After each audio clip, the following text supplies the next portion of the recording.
It's just pooling, it'll be fun. So, there we go. You can't take me anywhere. So spring elections, just a heads up, spring elections are coming up on, next Tuesday. Thanks, Molly. Thanks. Spring elections are next Tuesday. We have 4 people on the ballot. We did the ballot draw. The ballot draw, as the names will appear on the ballot, it'll be Joe Rivera, Megan Rosowski, Maria Rudy, and John P. Dolan.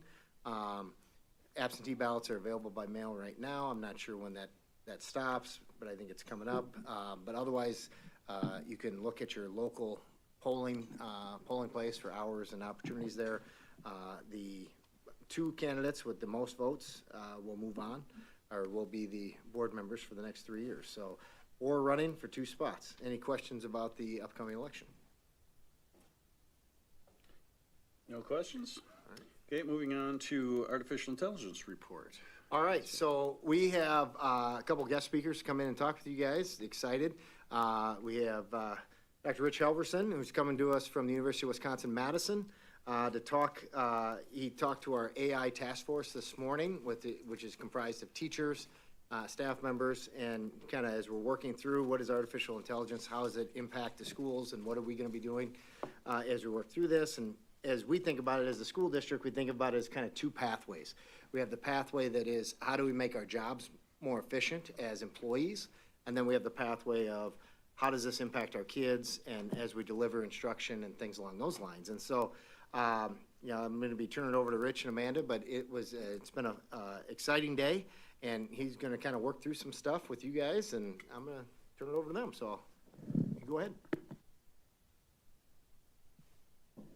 Green means go, huh? Green means All go. All right. Hi, folks. Thanks for inviting me to come and talk with you today. My name, as Nick said, is Rich Halverson. I'm a professor at the University of Wisconsin-Madison. I've been there for about 25 years. Before that, I was a high school teacher and a principal in Chicago. And my research interests are in how people use technologies for learning in and out of schools. So I've been very interested in sort of this boundary between how technology developments typically happen and thrive outside of schools, and then schools deal with trying to figure out how to bring into the school or how to protect kids from the technologies, but that schools make a decision about technologies and how they're used as the technologies develop. And I think I'd like to start just by having, wait, here, I can control. Yeah, good. Just to get a sense a little bit about what you care about in this space, would you just turn to a neighbor, probably just pairs up on the board, and ask each other, what's your biggest question about using AI tools in your work, in your world? Just talk with each other a little bit, and then I'll check in with you and see what you have to say.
Okay, folks, let's try to wrap up for a minute.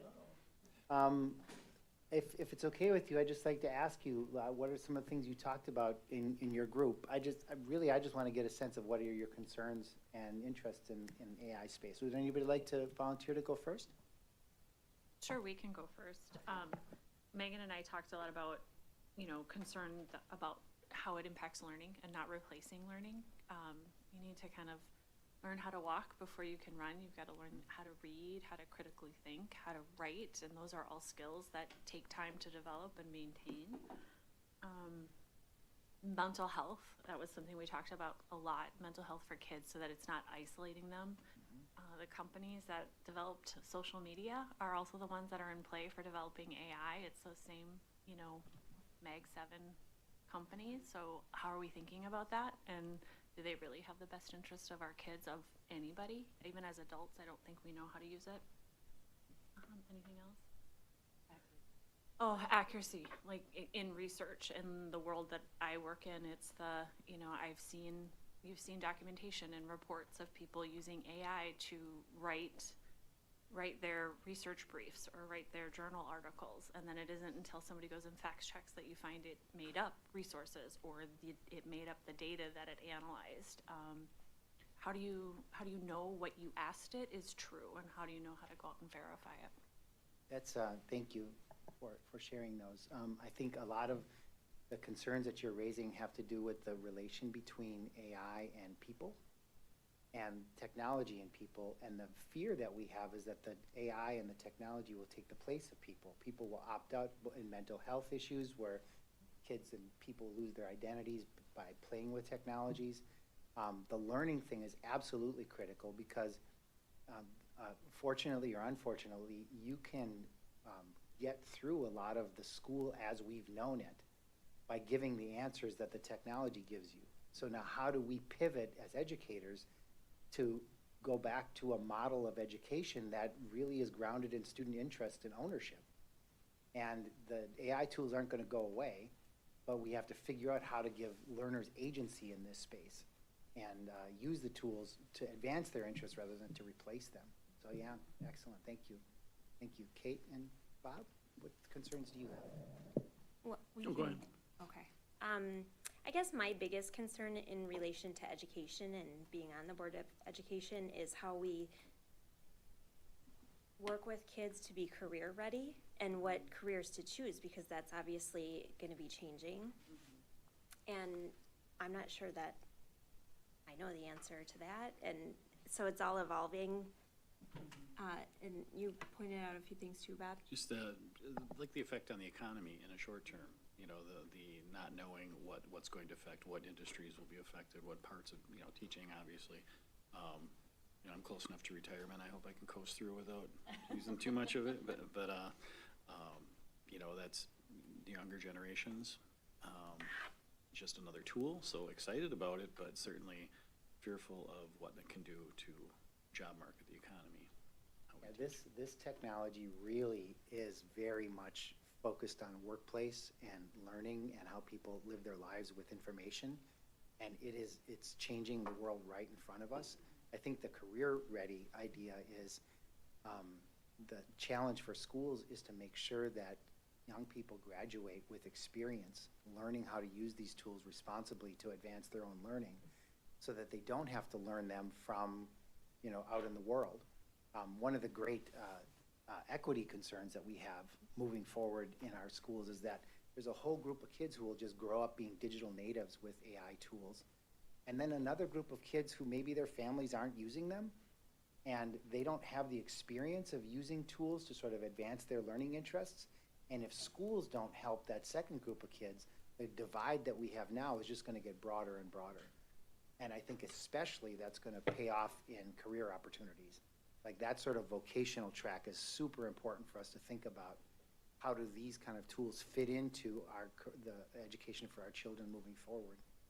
Yeah, really nice. Thank you. Nick and Molly, what did you share? You're gonna just love what I have to say. I know it.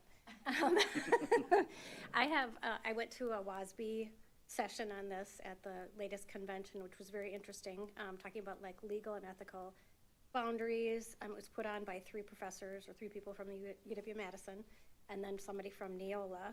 And I just went back and kind of looked at the different things. There's a lot of considerations, and it's not that the discussion is bad, because these are good discussion to have, especially with kids, because there's a price we have to pay. There's an ethical price, and there's a ecological price. I had heard ChatGPT costs a glass of water. And we know what's happening in communities an hour away from us in Wisconsin. We do not have guardrails on for this. I know some other board members feel the same way I do. We're gonna put this AI stuff in the hands of social media companies, which have ruined so much of our connection with people. When we're suing, Facebook or Meta for all these different things, or not Meta, but it was another one, it was AI for encouraging somebody to kill themselves. I have a lot of concerns about those. And as far as economics, kids coming out of college, I think where's that guardrail to say that you're hiring someone who actually knows what they're talking about, because they've been using AI all this time? Or you have a kid who's in a degree program which is ending. So, I can speak from my own personal experience. My son has been almost graduated a year from an excellent school, great student, all the things, can't find a job. Kids who are out 2 years can't find a job because jobs are being eliminated. We're in this second industrial revolution, which is going to overturn everything that we know. We need to be very careful. And I, for one, I'm not a Luddite, but I feel like just ethically forcing it on is going to be a problem. I think parents aren't going to like it. Some will love it and some won't. And then you come into this haves and have-nots. But what I think we know about computers and some of this stuff that we've been doing is you gain efficiencies and you get an ability to have greater output, which you decrease relationships. And what we see in our world is a decrease in relationships with others has fractured our world. So, I think we have to have guardrails. I don't think that kids should not be, learning how to use it, but be very careful what we're doing. I'm glad I'm old. I'll just put it that way. I'm glad I'm old, because I can say no. I don't have to worry about this. I want less, not more. Yeah.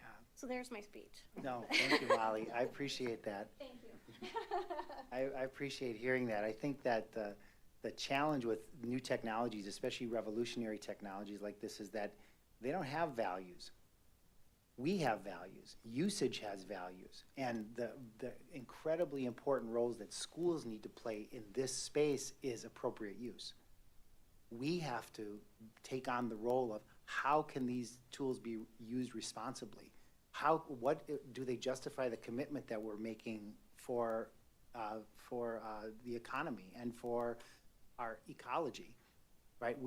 Those are matters of public debate, and they need to be matters of public debate. And it's almost like the price of progress is discussion, and we have to have those discussions. And the thing that I'm excited about is that everywhere you go, there's discussions about AI. Everybody has an opinion. I think probably more people have opinions than actually use it now. And so the public discourse and the recognition of all the different factors that are involved is really a healthy sign, I think. People are taking this really seriously, both at the micro level for usage, but also at the macro level for our society.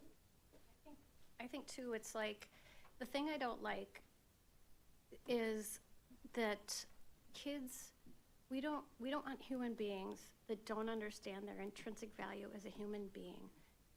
As a person, you can come up with something that is the most incredible and unique thing, 1 out of 7 billion, that a computer will never come up with. And I think that we're ceding our authority. So those are my concerns, that, a kid is gonna come up with an art project and it's gonna be way more cool than what AI comes up with, and the fact that AI uses, trademarked, licensed, and steals from artists and writers and all kinds of things. That's what it's based on, is stealing.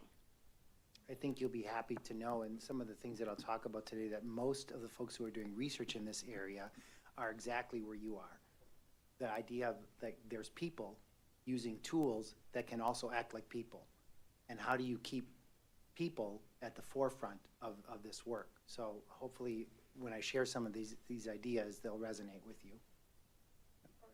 Brian and Aaron, what are you thinking about? Your Nick's opinion? No, Nick has nothing. He's just. I shut him down. Did you want to say something? Molly speaks for Nick. She did Sir, with the today. pleasure of the board. She did. He did say, in all fairness, that you can't take him anywhere, Yeah. just a couple months ago. Okay. You know, I think what Molly said was very well articulated and reflected some of our conversation, but I would just say for me personally, you know, the whole idea of maintaining our humanity, and I think that examining how we use AI in our schools and how we expose our children to it, thinking about humanity and the 1 in 7 billion, as you referenced, is an important piece of it. And then, you know, also AI is a tool, and we're all going to need to live with it. So teaching our kids how to use that tool to complement their skill building is also important. I was also at the WASB session that Molly was talking about. It was very enlightening, and WASB really didn't seem to be in favor of it overall.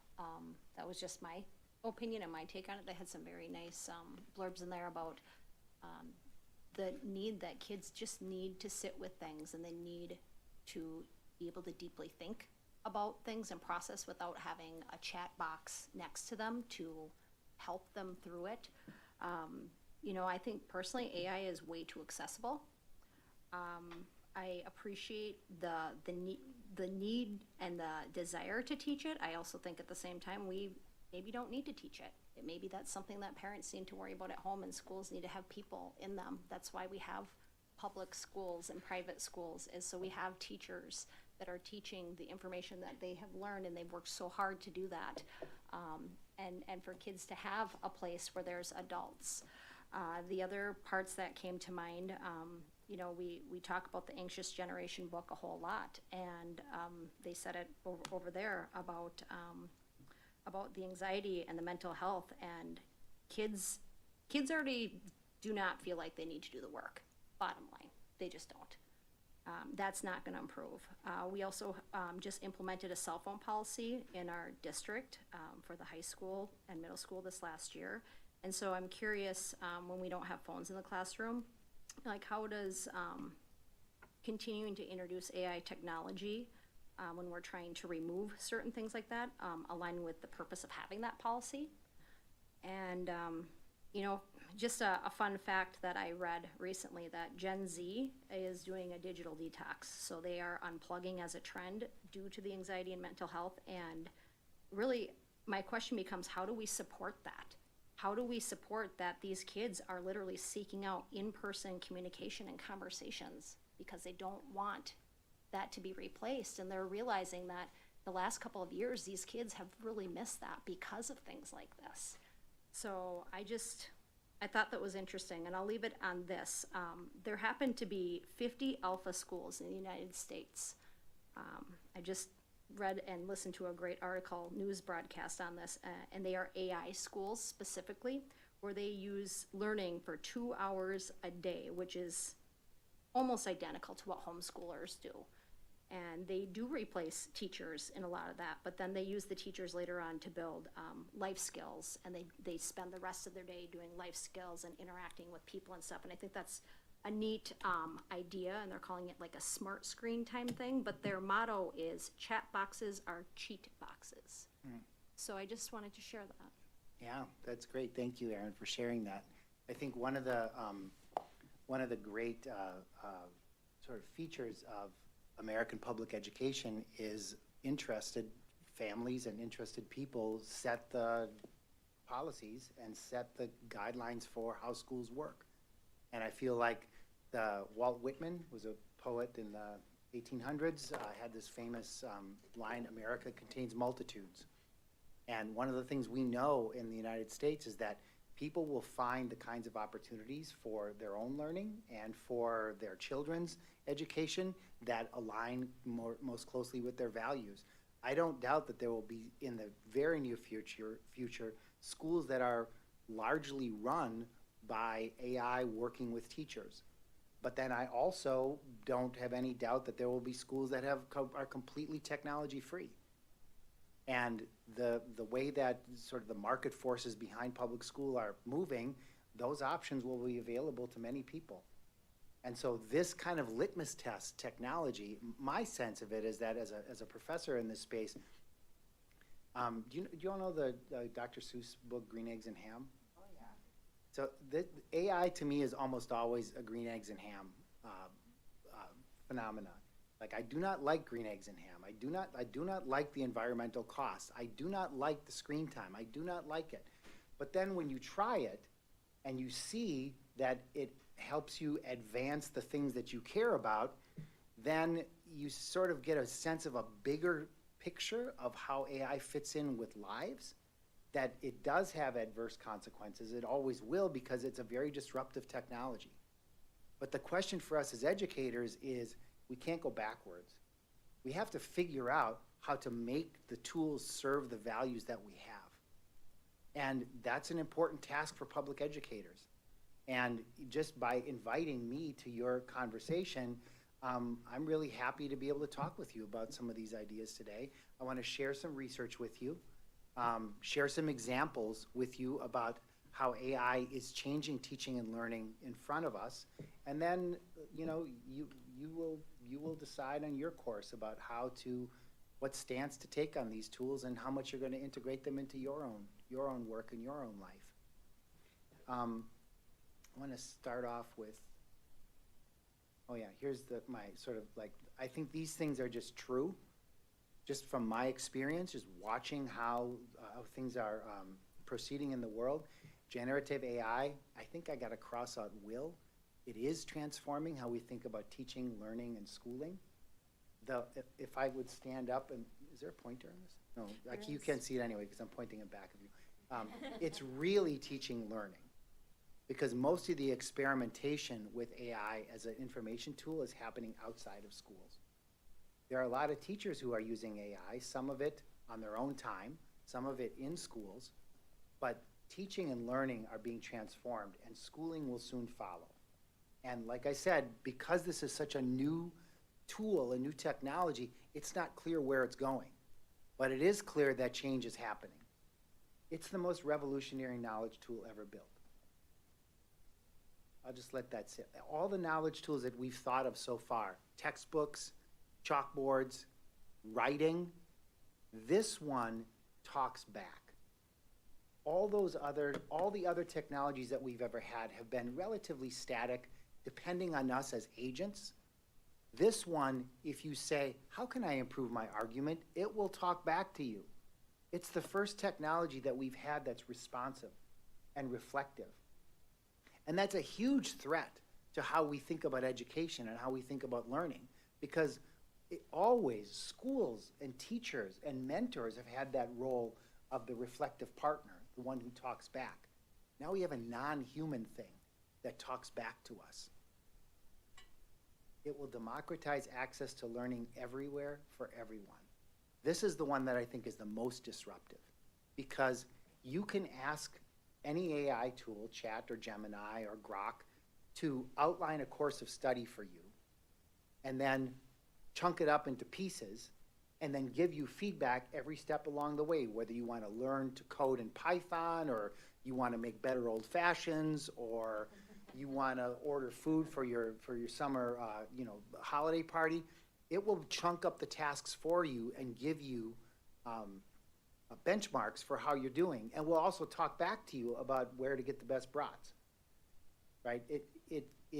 It allows, it just embeds learning in our use of digital tools everywhere.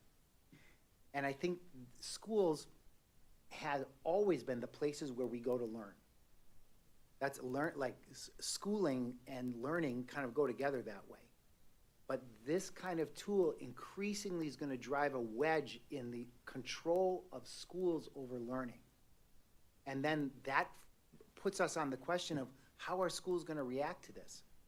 And how are schools going to either double down on their historical role, or are they going to try to embrace new ways of looking at these tools?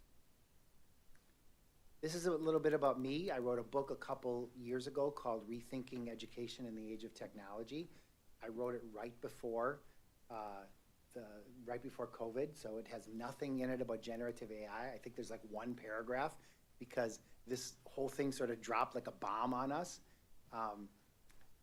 But we talk, I think, Molly, were you talking about the second industrial revolution? We talk about that. That's the basic metaphor in this book. From me? With what? You stole it from me? No, Kidding. I got this in 2012, so, okay. I stole it from you. I'm sorry. But we talk a lot about how information and industrial technologies kind of work together. And so that's a dominant theme in this book. And the other one is that I worked for a long time as a school leadership researcher.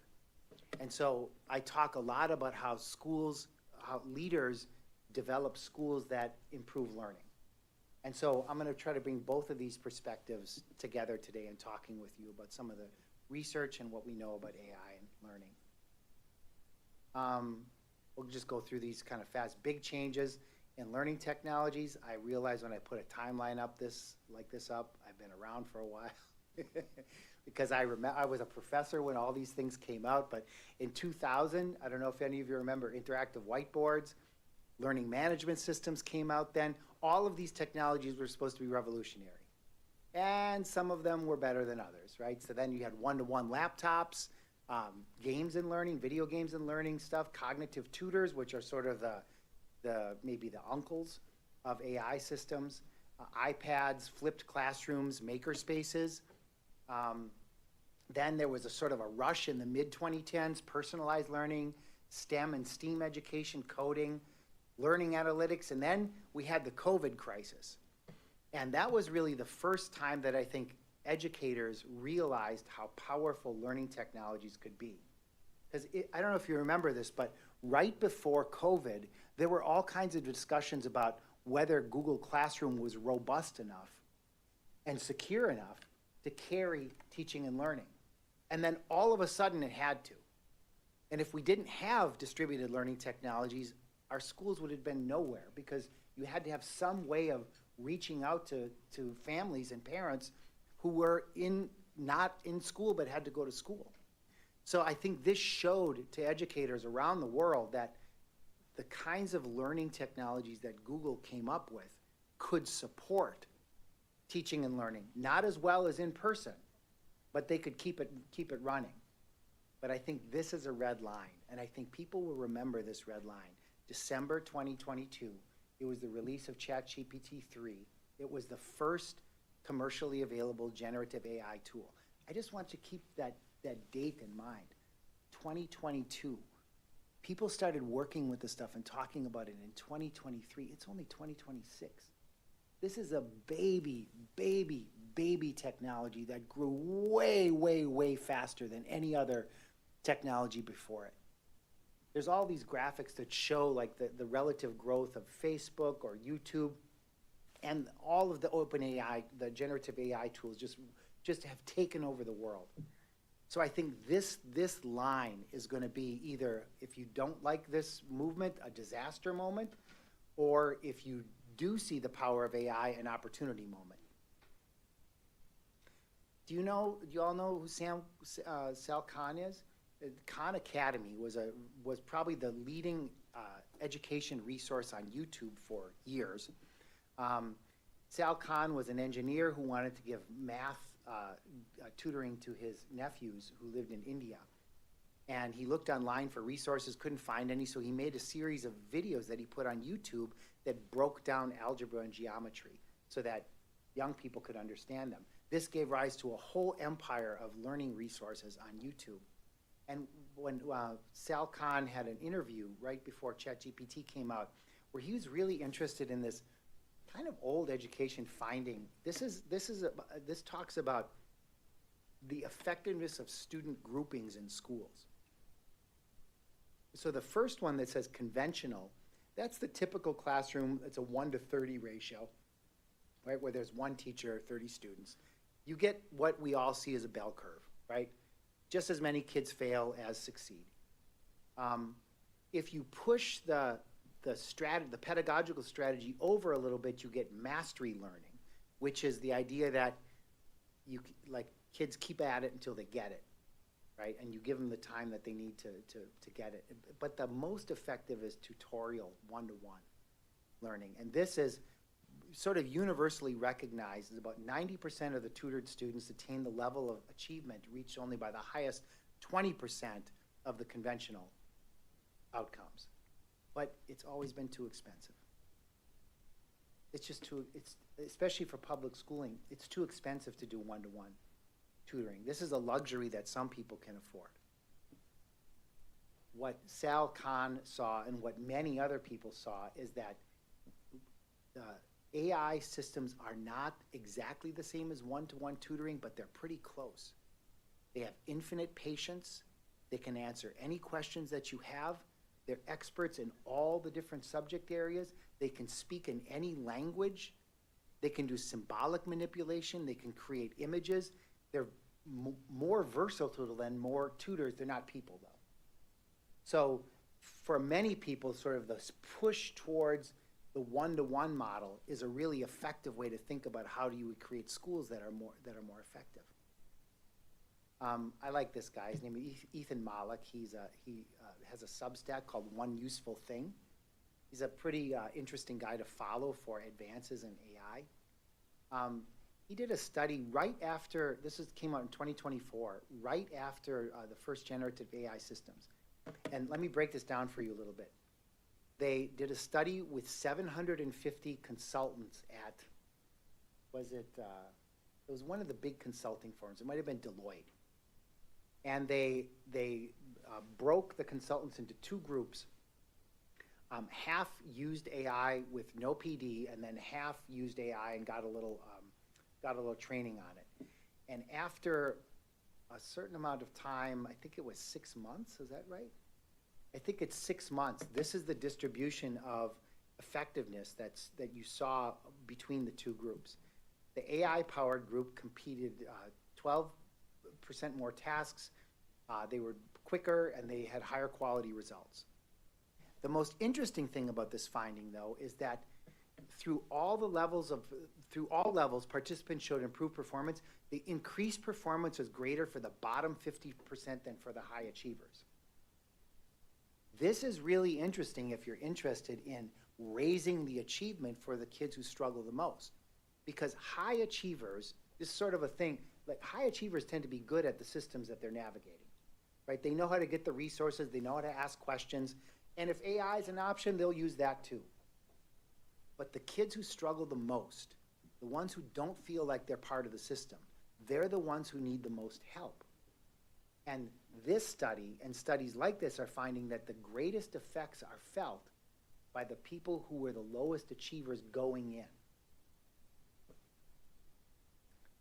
Ethan Malik also has this finding. He says AI is weird. And this weirdness doesn't ever go away.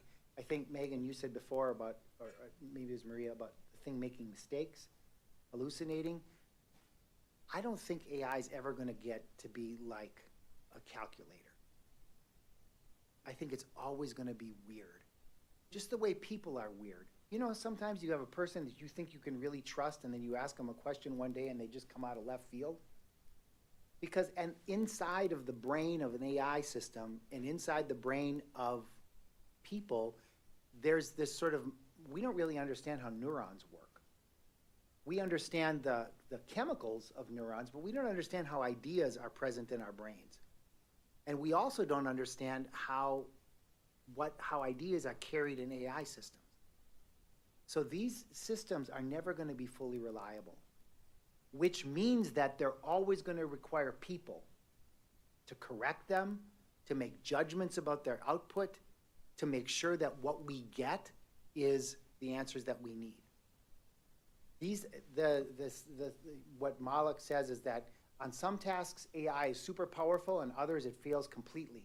And unless you use it a lot, you won't know which is which is kind of the same thing for people.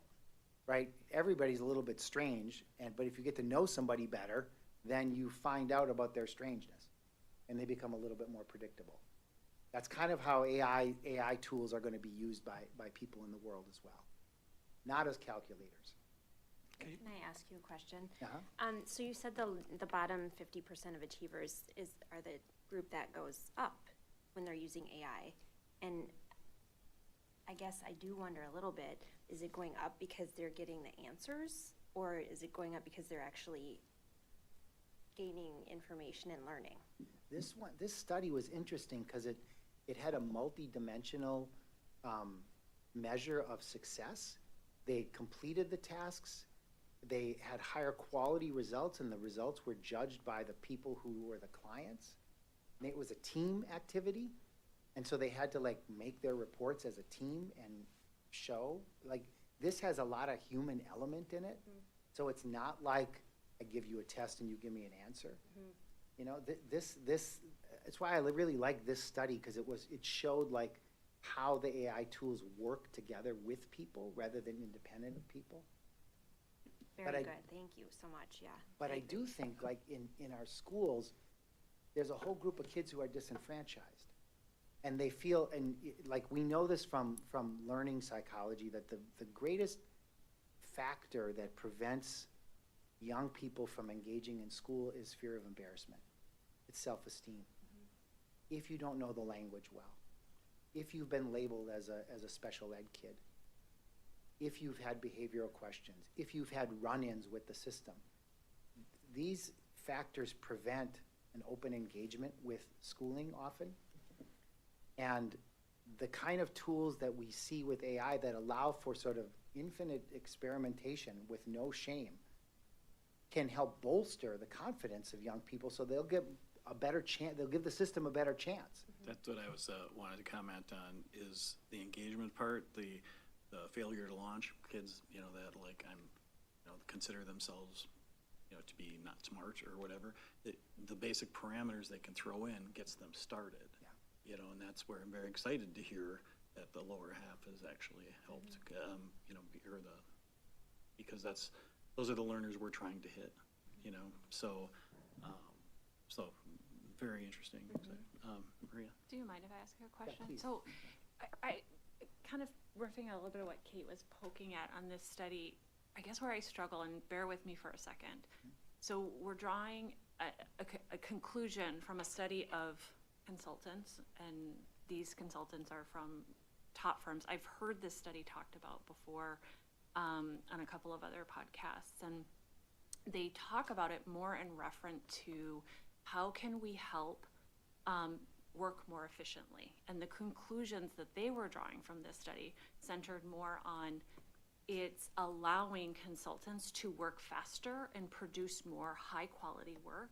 And you're gonna have kind of some erosion in that that working group in terms of numbers of people needed, because AI is gonna make them, instead of taking 3 months to build your slide deck for your client about their new business model, you're gonna do it in 48 hours, right? The other piece of this where, for me, it's just that tug and pull. I hear the thread that we're trying to pull out this is how can we leverage a tool to help some of our learners that are struggling the most, which I absolutely love and think we need to continue to have those conversations. In this instance, the people that we're studying are like consultants for Deloitte or Boston Consulting Group. Like, these are not low performing students. It takes a lot to get into that area. This is not an apples to apples comparison, I think is where I'm going with that. And as we think about this conversation, the other guardrail or concern that comes to mind is the technology is evolving. Like, you pointed in your timeline to December 2022. We're already on Sonnet 5.6 for Claude and ChatGPT 5, which they actually may have just pulled back. The versions that they're putting out, my point is, are evolving faster than anybody can study them, faster than anybody can wrap their heads around how to put guardrails on, not only just in an educational space, but in a workspace, in a data security space, in a national security space. there's a lot of pieces and prongs to this. I do love and appreciate this study. I think what I would offer is I think this piece speaks a little bit more to efficiencies for me than it does to helping to bridge educational entitlement. And I would love to see more studies around how do we use this to bridge that gap, because I think there's a lot of potential there. I think that your calling for more study and evidence has been heard by, as an education researcher, almost everybody who's funding education research. There's an AI angle to it now. In science education, in literacy education, in teacher preparation, everybody wants to know the questions that you're suggesting. And because, you know, the timeline of research is usually like 3 to 5 years before you get a good study out. And so we're sort of like grasping at different indicators to say, is this something that's interesting, while changing along with the world? So your call for more attention to this is being heard and acted on by people all over the world to, can we fill in some of these gaps, right? And so we don't have to use these non-apple to apple comparisons, as you mentioned, yeah. Yep. If I could make a comment too, when I did the WASB breakout session along with Aaron, one of the things they did bring up, they had part of one of the 4 speakers, so 25% of the time, was a woman who talked about how AI does poorly amongst children who are non-English speakers. And it reinforces whatever you want to call it, whoever has created the AI, their beliefs are coming through in the AI. Do you know what I'm saying?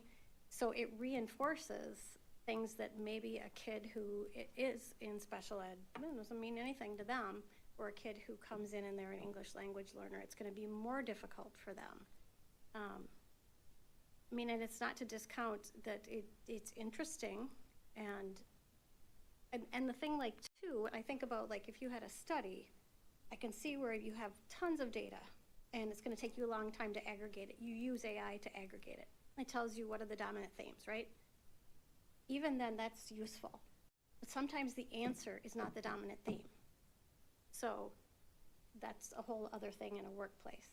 Or even like I've been going through my house, throwing away papers from college that I kept because I needed them, apparently.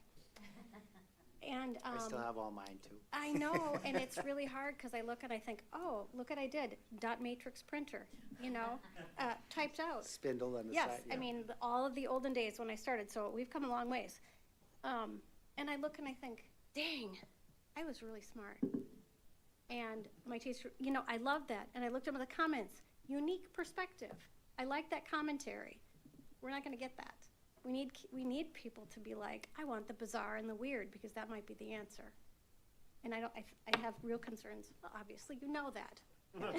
No, I hear you. Not that I don't appreciate what you're saying, but it's like, okay, take this feedback back. Yep. When you are, you know, thinking about things, and, you know, go through that process of how does it impact the weird factor. Weird is important.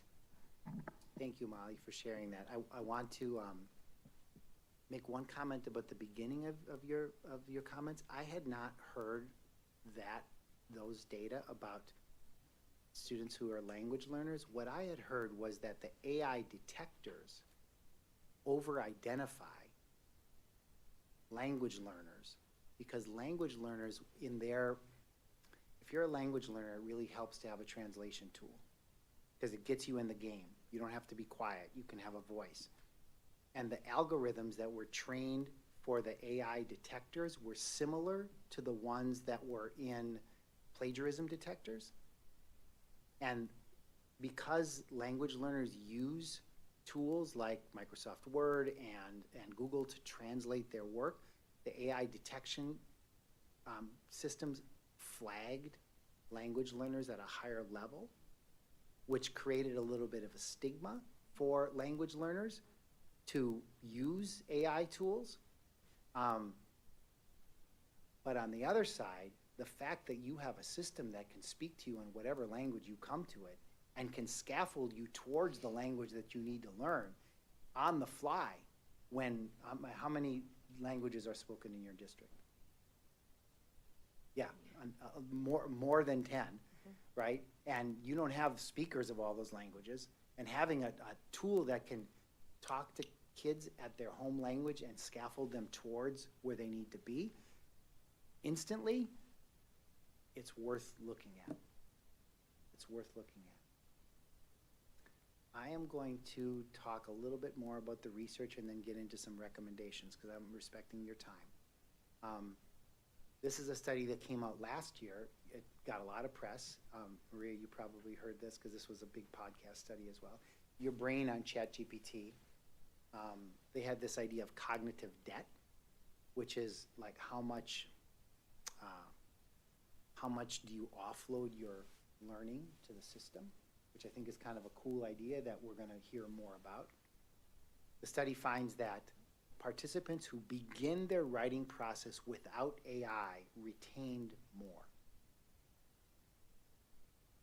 So if you started off with notes, you started off with an outline, you started off just talking through something, if the idea started in your mind, and then you used AI to develop the ideas, you kept more of the learning.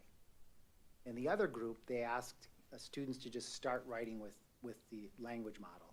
And they said those students were less likely to produce, they were more likely to produce superficial and repetitive writing, and they didn't know what they were writing about.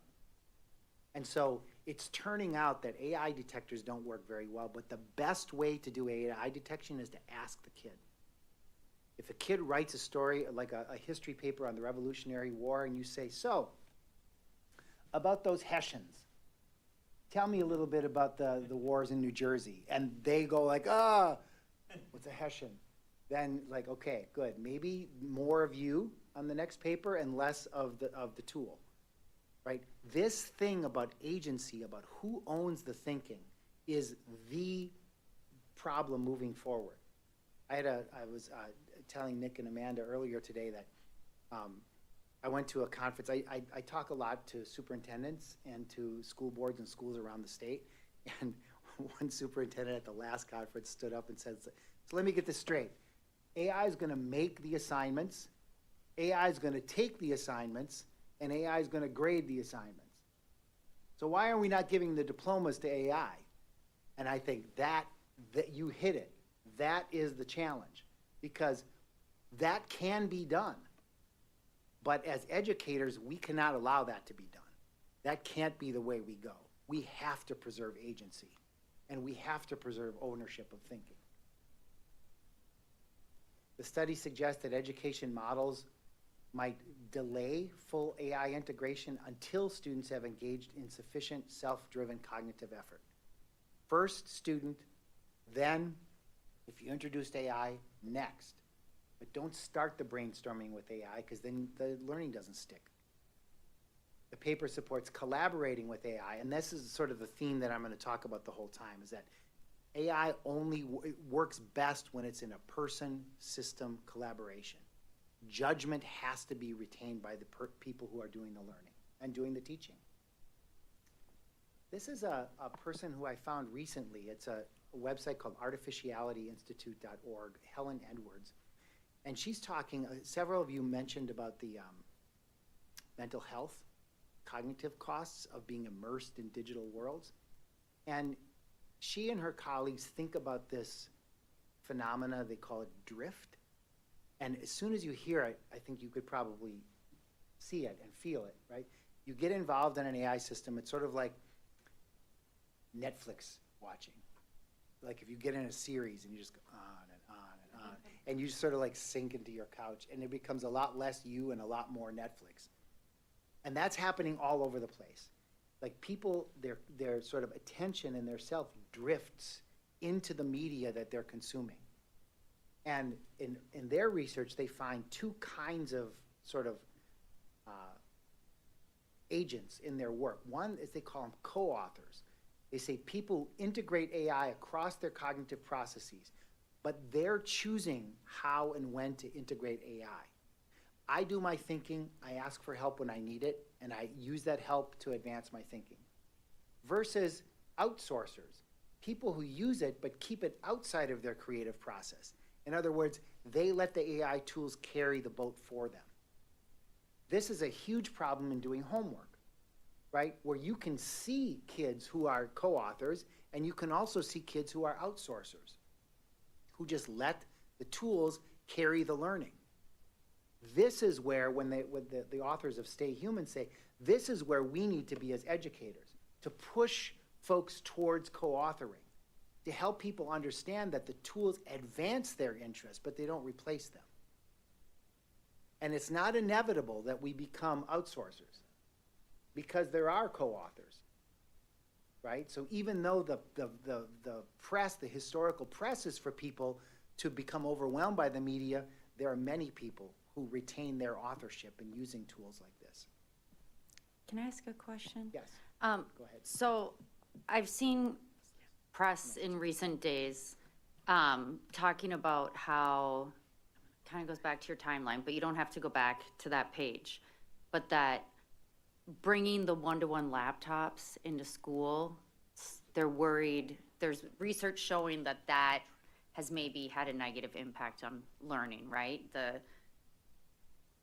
So, you know, the research that talks about how, like, writing things by hand, you know, you have this physical process, it's integrated into your mind. And, you know, our kids use laptops K through 5, but not as often. And then they get their own laptops in middle school and high school. And of course, we're not having people write papers by hand anymore, you know, who wants to do that? But how does that factor? I just don't know if you have any viewpoints on that. Like the computer always in the classroom, not having the physical book in your hands. I just worry that sometimes that there are old school ways that should still be around even as we use these new tools. Not to say we have to get rid of all of our online stuff, but like if I'm gonna read a long paper I need to edit, I still print it out because I absorb the information better.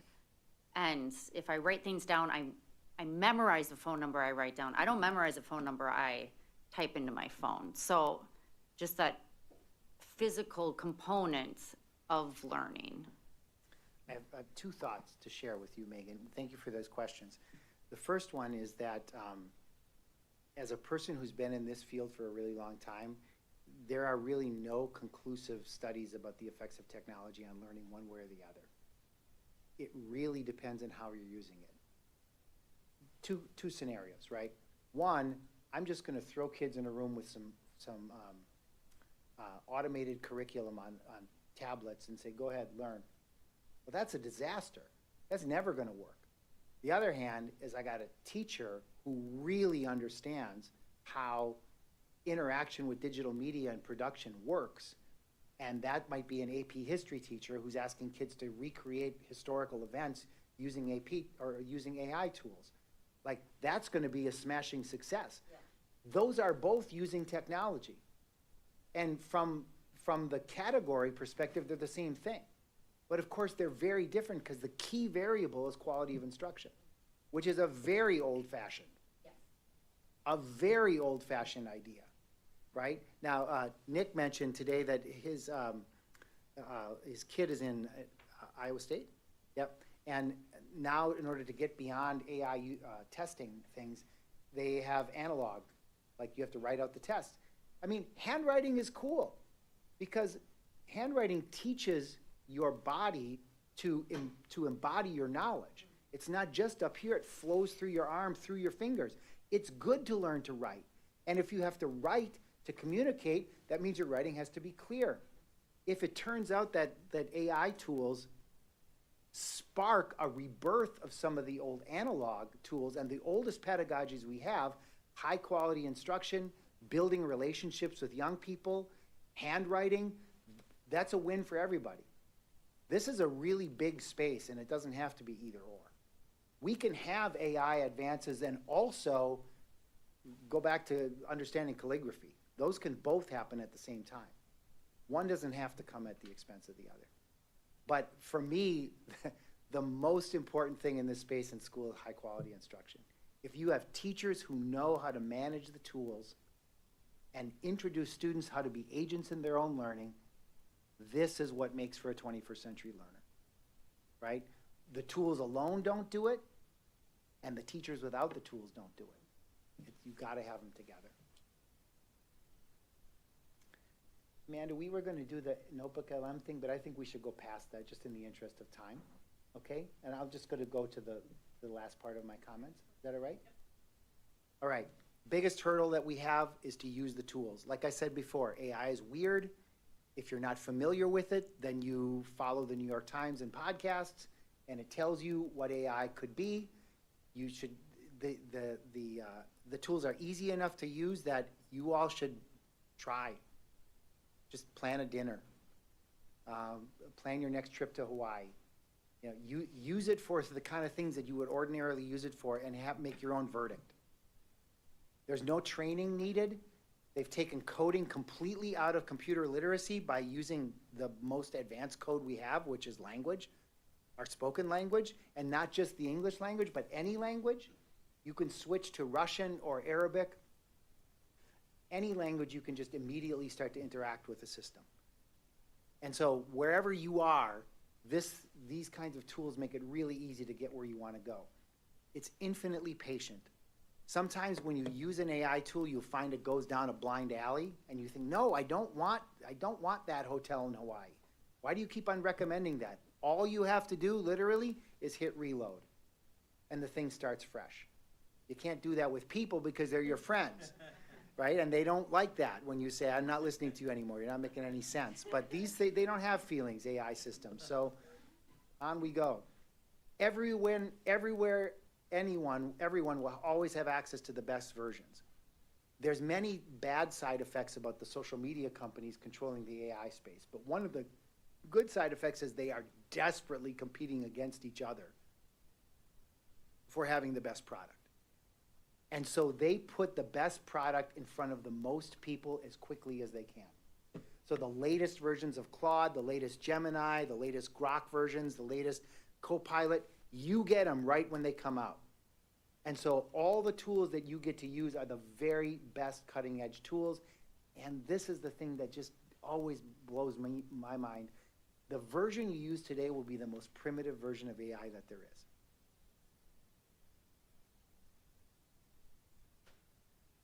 These things will just keep on getting better and keep on getting more interesting. This is a study that just came out this year by the RAND Corporation. AI use in schools is quickly increasing, but guidance lags behind. That's why I really enjoy talking with you today. Over half the teachers and students at schools in a nationwide survey said that they used AI for schools, and you know that's not the number. Right, you know that's not that. I ask my friends at UW, like, are you using AI in the research? No. Well, right, because everybody's using the tools. It's just, are you owning up to them? Are you making it obvious? But when they went to this one, they said 35% of district leaders reported they provide students with training on AI, and 80% of students reported that teachers did not explicitly teach them how to use AI for their schoolwork. It's that 80% I'm really interested in, because half of those kids are going to learn how to use it at home, and half of those kids are not going to learn how to use it at all. And so the discrepancies that young people bring to the schools get reproduced by the schools if the schools don't take on the training task as a public responsibility. I don't think I'm going to talk very much about this one, but I think I'll talk about this one. This is a graphic that OpenAI helped me build, the AI-ready school spectrum. And I have to admit, I see this spectrum a lot in talking with educators around the state. Analog schools, I don't want to have anything to do with AI. The ways that we have been teaching are effective, and no thank you. I don't want that at all. Efficiency schools, which I think you brought up, Maria, before, is how can we use AI to make our work more efficient, do the grading better. We keep the same assignments, we keep the same structure, but we use AI to make it, to optimize. The integrated AI school, I think, is interesting. It uses AI to optimize outcomes, and it integrates AI use into student work, but largely keeps the structure of the school the same. And then the AI native school is when you let students co-design their learning with teachers with AI. So now, like, think of I used to be a history teacher, so all my examples are from history. In most history classes, there's a linear progress of lessons through American history, through world history. First you do this, then you do this, then you do this. Because there's only one teacher and many students, right? And so you have to keep it linear. But if you can branch out and you can allow students to pick their own path and follow the kind of story or characters that are of interest to them in every different episode, you can have a much richer and robust and more diverse set of perspectives in the classroom, but a single teacher can't do that. That's always been the problem with personalized learning. It's too much of a burden on the teacher. But if AI tools can expand the range of choices that students have and allow students to have some design in their work, that can create for a much richer kind of learning space. So what do you do next? First one, from my perspective, openly encourage teachers and students to share their AI experimentation. That requires trust, because if students especially have to use AI and keep it on the down low because they're afraid of getting caught, they're never going to be open about it. You have to have an environment where the teachers use it as much as the students, and they're willing to talk with each other about what they're learning and what they still need to learn. This one, I know this horse has left the barn. I know you all worked on this. I mean, honest to God, it's a supercomputer. It's the most effective and powerful technology anybody's ever built. And our attitude as educators is, instead of looking at this thing as a gift horse, we ban it. And we tell kids you can't use it. And I know why, because the social media thing just got so far out of control that kids can't pay attention in schools because they got this in their pocket. But we let that happen as educators. When Nick and I were talking about this before, in the early 2010s, when social media tools just came out, I gave these same talks to people in schools, and they're like, we're not doing Facebook, we're not doing Instagram, we're not doing Snapchat, we're not doing any of that stuff. That's subversive, and that's the kids' business. And so as a result, those businesses took off with a youth market that was completely outside of the control and interest of schools. And so now we're in this really sad place. Supercomputers, kids bring them every day. They're not allowed to use them. There's no evidence that bans on phones improve student learning. There's just no evidence. There's a lot of evidence that it makes life uncomfortable for teachers. There's a lot of evidence for that. There's a lot of evidence that it disrupts schools, but for outcomes, why repeat the failure to address the rise of social media? We did this as educators. We did not keep our eye on the ball when the last revolution in this world happened. Let's not try to do that again with AI. Don't invest in detector systems. They don't work. The best detector system is to ask a kid if they can repeat what they gave you as the work. Show me your work in person. Give me an analog version of what you gave me digitally. That's the best detector systems. Develop clear policies for how students can use AI in their work, and then try to integrate AI tools in as many teaching and learning activities as you can. Make it literacy. Turn AI systems into microwaves, in the sense that you don't know how a microwave works. I mean, I don't know how a microwave works. I shouldn't speak for you. But when I want popcorn, I hit the popcorn button, and then I get popcorn, because the AI, the technology behind the microwave is invisible to me, right? AI systems are going to be like that very, very shortly. And if we as educators understand how these things work and where they're going to go, by the time they become ubiquitous, we're going to have really robust, appropriate use models. But if we kick the can down the road again, I'm afraid the same thing's going to happen with AI as happened with social media. It'll just be out of our control as educators, and we won't have anything to do about it. Is generative AI as good as a teacher? No, it's not. It does have some advantages, but no, it's not as good as a tutor. It won't ever replace teachers, because AI systems don't teach judgment or character. They don't value idiosyncrasy. They're designed for a common norm. They flatten. They don't highlight. It's always going to depend on good educators making decisions with kids and teaching people how to build judgment and character. but they are changing how we think about teaching and learning. And here's the thing I want to leave you with. What'll happen to schools that don't embrace AI? They'll be left behind by resourceful students and families. You are already seeing that, I'm sure, in your community. There's young people and families who are just running with this ball. And the thing that makes me so concerned is this equity gap between students plus AI versus students alone. I have a kid who's a sophomore in college. She went to a school and I study this stuff for a living. She knows how to use AI really well. She uses it as a writing partner. She uses it as a study guide. She interacts with her friends using AI. If she competes with kids who don't know how to use AI at all, it's not a competition. She's so far, she could do so many more things than kids who come without a knowledge of the tools. And that's just going to be amplified as we move forward in this economy. The problem, and I'll say this again, and I know I've said this a couple times, the challenge here is that when kids pick up learning how to use these tools at home, and they got to compete against kids who don't have this exposure at home, it's a lopsided competition. Schools have to be the corrective, just like they're the corrective in everything that we do for raising young people. Some kids learn math at home, some kids learn science at home, but most kids learn it in school. And learning how to use AI is just as important as learning math and learning science and learning to read. And it's going to get more important as we move forward. If schools stand to the side, this gap is only going to grow. So I guess as a researcher, I really appreciate your responsibility in governing this school district and setting the course for the district. I tried, as much as I could today with the time that I had to just give you some of the research and some of the enthusiasm around this work, and I really appreciate your time. So thank you for opening up your meeting to me today. Mr. President?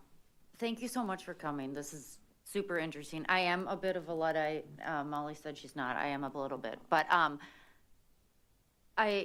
it's very clear from the way you did this presentation that I'm sure you were a fantastic history professor or teacher, and you're a great professor. Just the way you were open to our questions and our fears. And I think kind of going to what you were talking about and what Molly said, one of my worries is, AI is going to get to do the fun stuff, like make the art and the music. We've seen some of that. And then like the humans still have to do the drudgery. Where in my mind, it's like the computers are supposed to do the drudgery and the humans are supposed to get to do the fun stuff. Like, I don't want to see it flip, right? But the AI makes me very nervous. I have little kids, but I also realize I need to take my head out of the sand and understand it and not be afraid of it. So this helps me learn more about it and not feel so scared.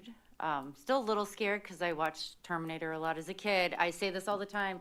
Everyone laughs, but Yeah. Skynet was very scary. And so there's always that little bit of that there.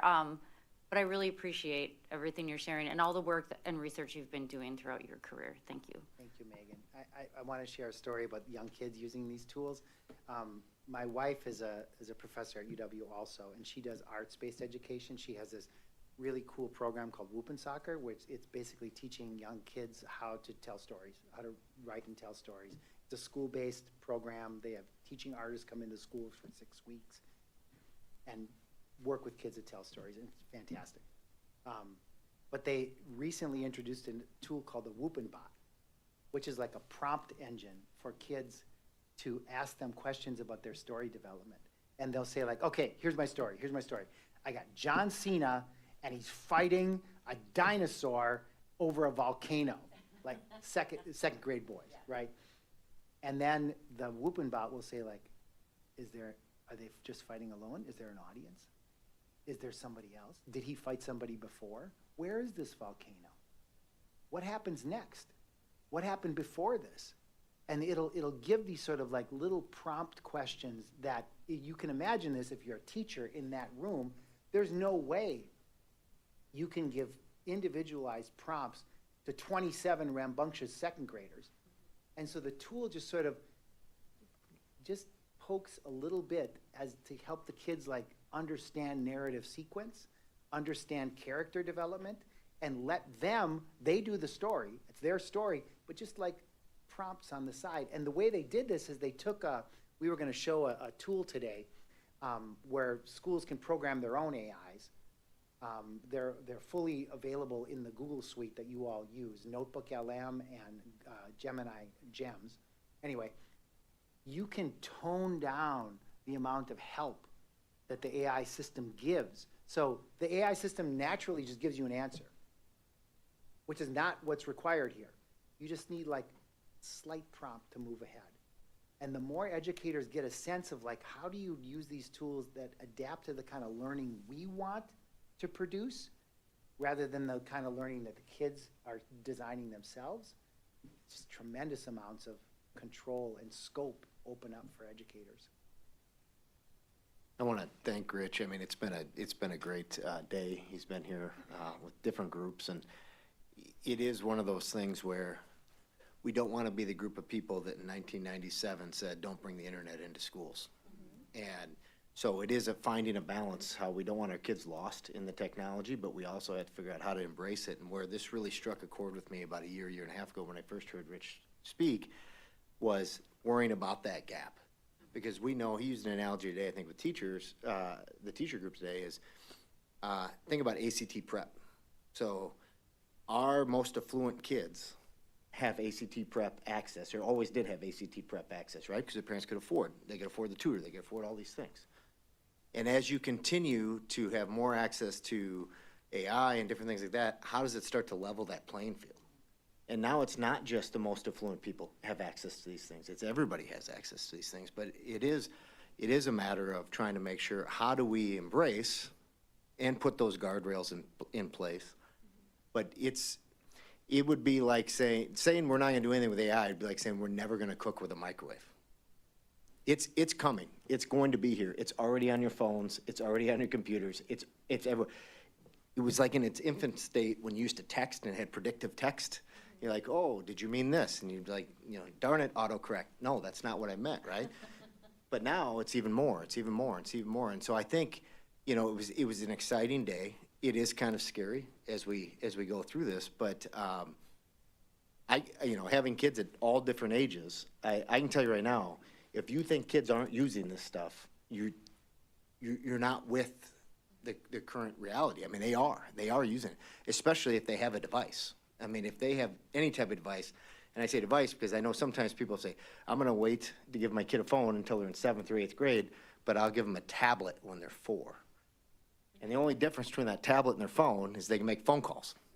And they don't even make phone calls when they do get the phone. They do all the same stuff, just on a smaller screen. And so the kids are using this stuff. And so we're trying to figure out how can we embrace it and how can we, with our staff,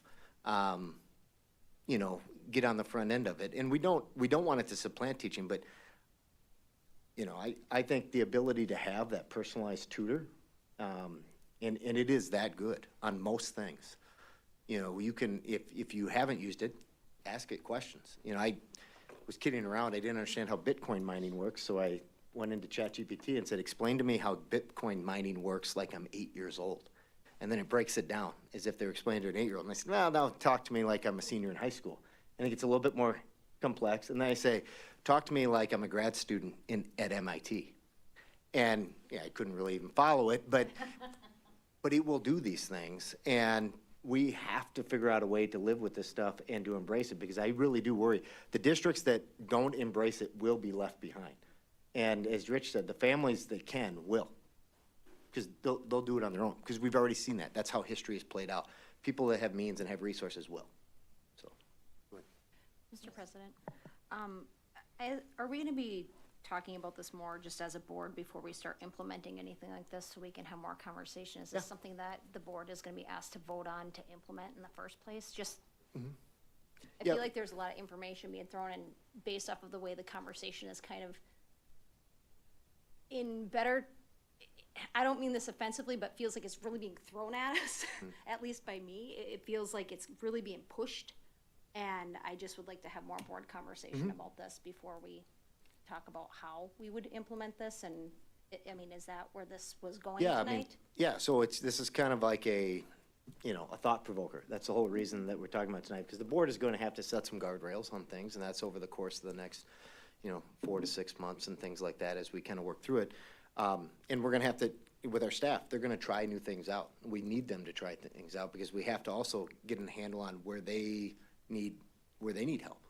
Where do they need guardrails? Where do they need some of these things? And so, yeah, I mean, so with our AI task force this morning with educators, part of it is how could you utilize some of this in your classroom?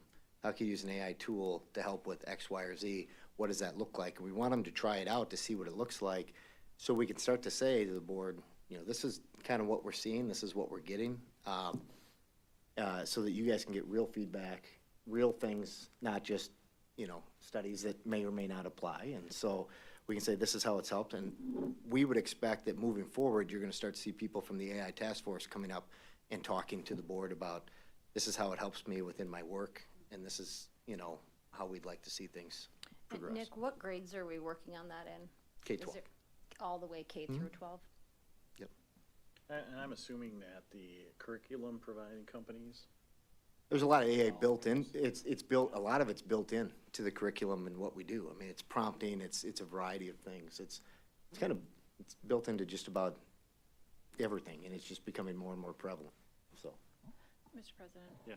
Real quick, I just wanted to again say thank you. You presented a lot of, I wish we would have gotten through every slide, some pretty cool studies that would be great, and would love to be able to come and take one of your classes and just learn a little bit. I think it's good that we're having this conversation and setting what the framework could be and how we can do it. We can't wish it away. We can't close our eyes. We have to understand what the realities are, and in service of helping our kids, be prepared, and parents as well. And Amanda, I know you have a little event tomorrow night on technology, and I'm looking forward to it. So. Yeah, so tomorrow night, in cooperation with the mental health team, we're doing a how to keep your child safe online. And so there's 2 different levels for children under 13, and then there's dinner and a resource fair, and then children over 13. And the reason that 13 demarcation line is there is because the federal privacy laws are very clear about what companies can and cannot collect, what information parents should and shouldn't know when their child is under age 13. And so that's why we separated it, but I'm assuming they can still sign up, Tara? Maybe? We will take any and all. Yeah. Thank you. thank you very much. Thank you so much. Next up on the agenda is Bonnie with the health insurance presentation. They're right out there. Oh, I guess I was wrong.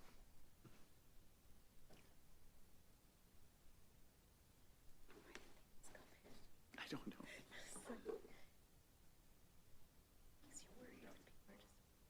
Right, yeah.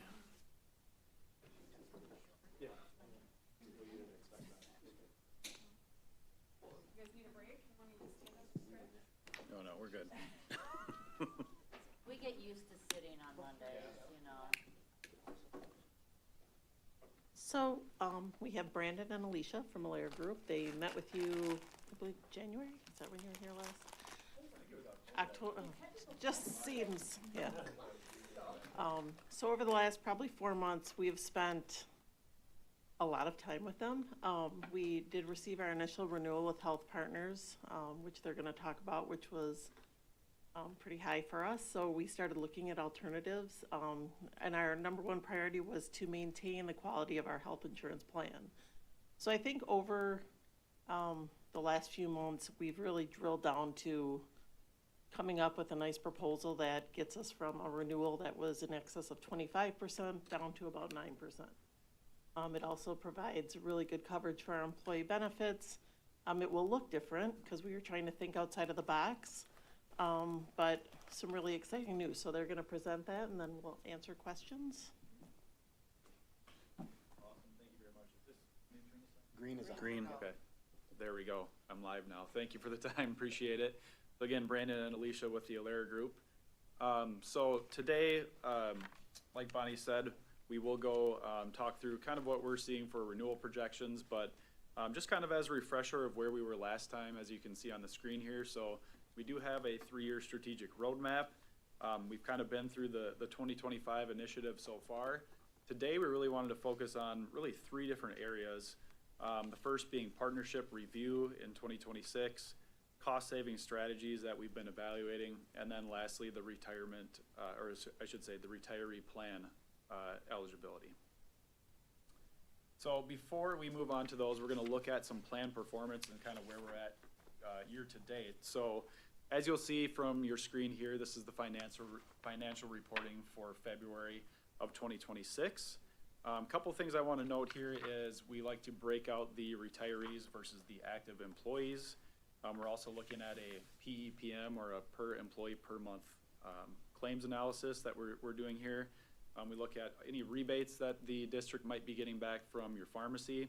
And we're also looking at stop-loss reimbursements that would be back to the district as well.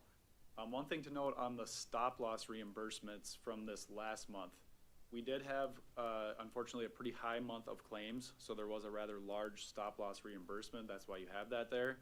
But the stop-loss reimbursements from January went from about 800,000 to about 1.6 million in February, so it almost doubled within that 1 month. But that's why you have stop-loss, to help for those very high-cost claims that come through. One other thing to note here is the loss ratio. So you will see you're running at 103.7%. So you are a bit over where you were projected for your claims for the 2025-2026 plan year, and we'll talk through that today as well.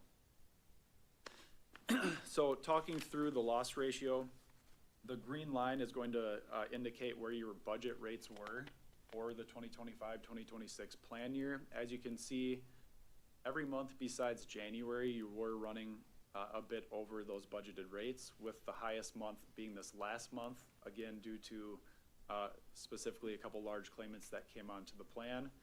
So you're not running horribly. The year prior, I think we were at about 125 to 130% loss ratio, so you are running better than the year prior. But we still, like Bonnie said, looking at some additional options to make sure that you're in the best place possible as a district. So looking at the retiree analysis, we were tasked with looking at, current employees versus the retirees and how that kind of stacked up. So since 2022, what we found by doing this analysis is that the per member per month costs for retirees have been much higher. We actually, in our analysis, it was calling for a 40% increase to retiree rates, which we feel was a bit too drastic. So our recommendation is going to be 10% over the current employee rates for 2026. But again, really just wanted to evaluate, okay, does it make sense with some of these retirees based on their claims and potential claims into the future to make maybe a bit of an adjustment on their premium rates compared to the active staff. And just one question. Yes. So those retirees would still have the same healthcare options as the current employees? They would just, the premium would go up by 10% for them? It would,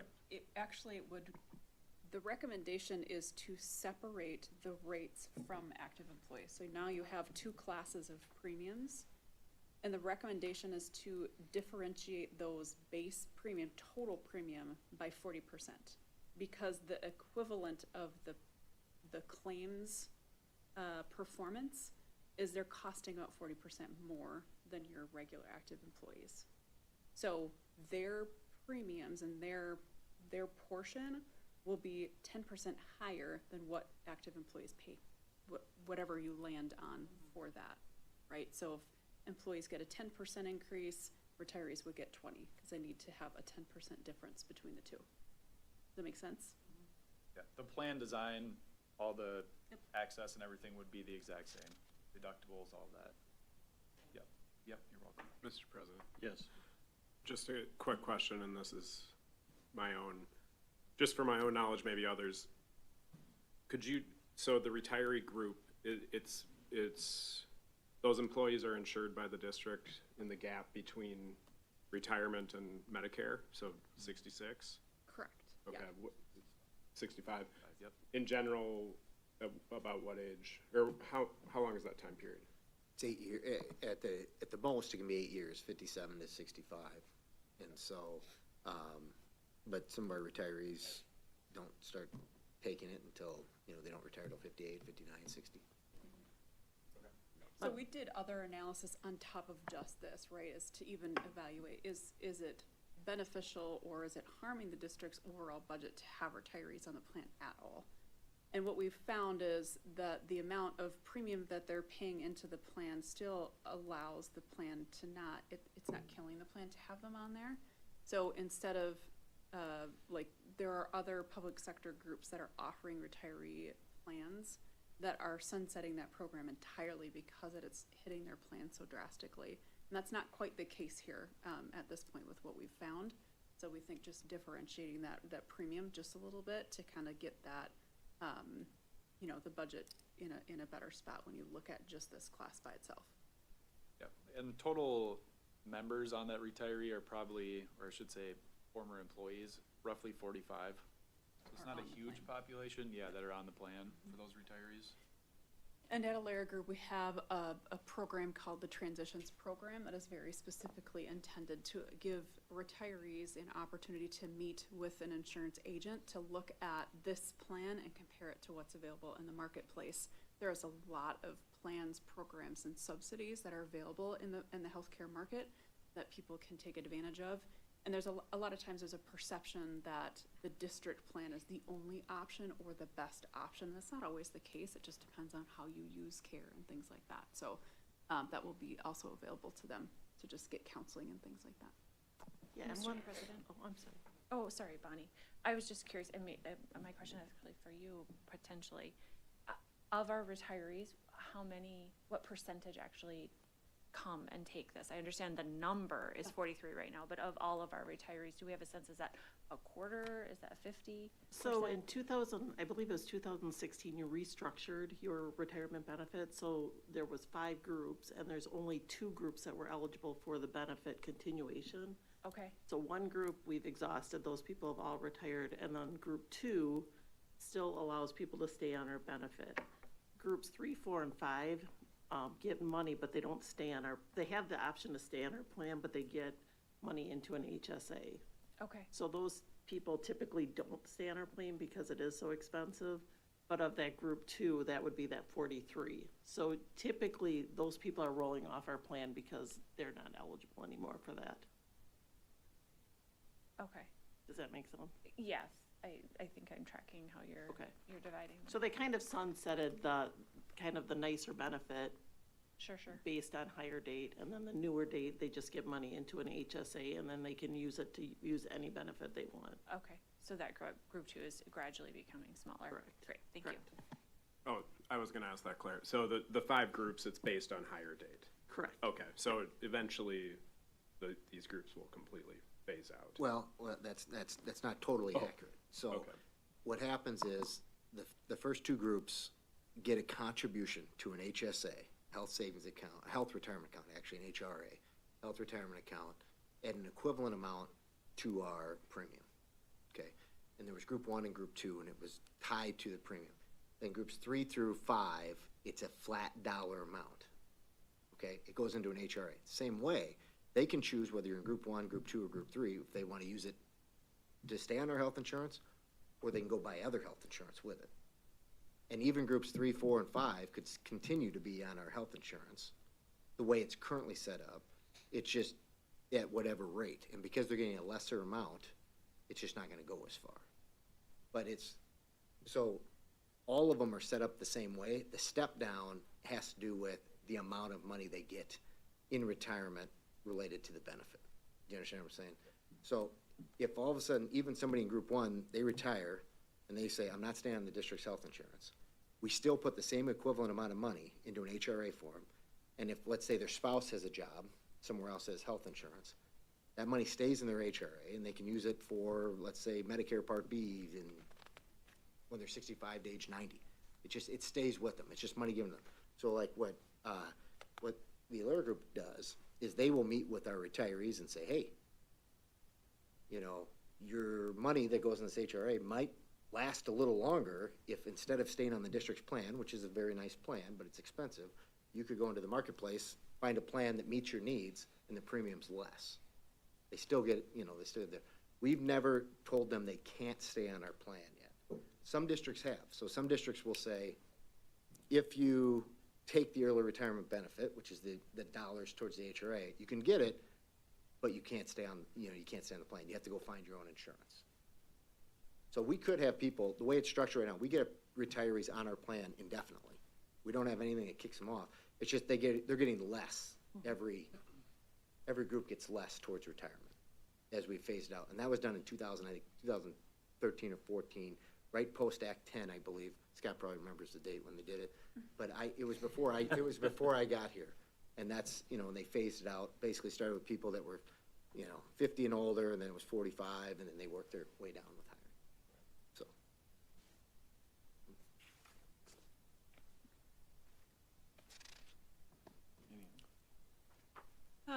Any other questions so far?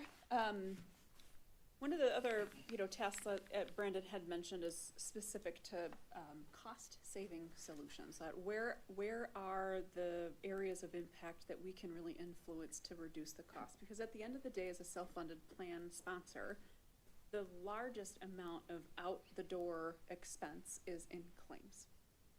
And so one of the things in the market that we found to be very successful is specifically around direct primary care. So just as a definition, direct primary care is typically seen as an employer fixed cost that's based on a per member per month fee in exchange for free access or very low cost access to care for employees, for members. And what that does overall is when you can get people the care that they need at the right time, you eliminate emergency visits, you lower inpatient stays. We're seeing an increase in preventive compliance and improved chronic condition management. And all of those things combined result in lower claim costs for the employer. So there's some statistics here that talk a little bit about like 40% fewer ER visits, which results in almost 50% reduction in ER claim costs. And again, lower just hospital admissions, whether that's inpatient, outpatient, or specialty care. And so our book of business is seeing, generally speaking, about 20% lower claims when we can find a direct primary care partner that is focusing on these areas in balancing out that fixed cost to get access to care.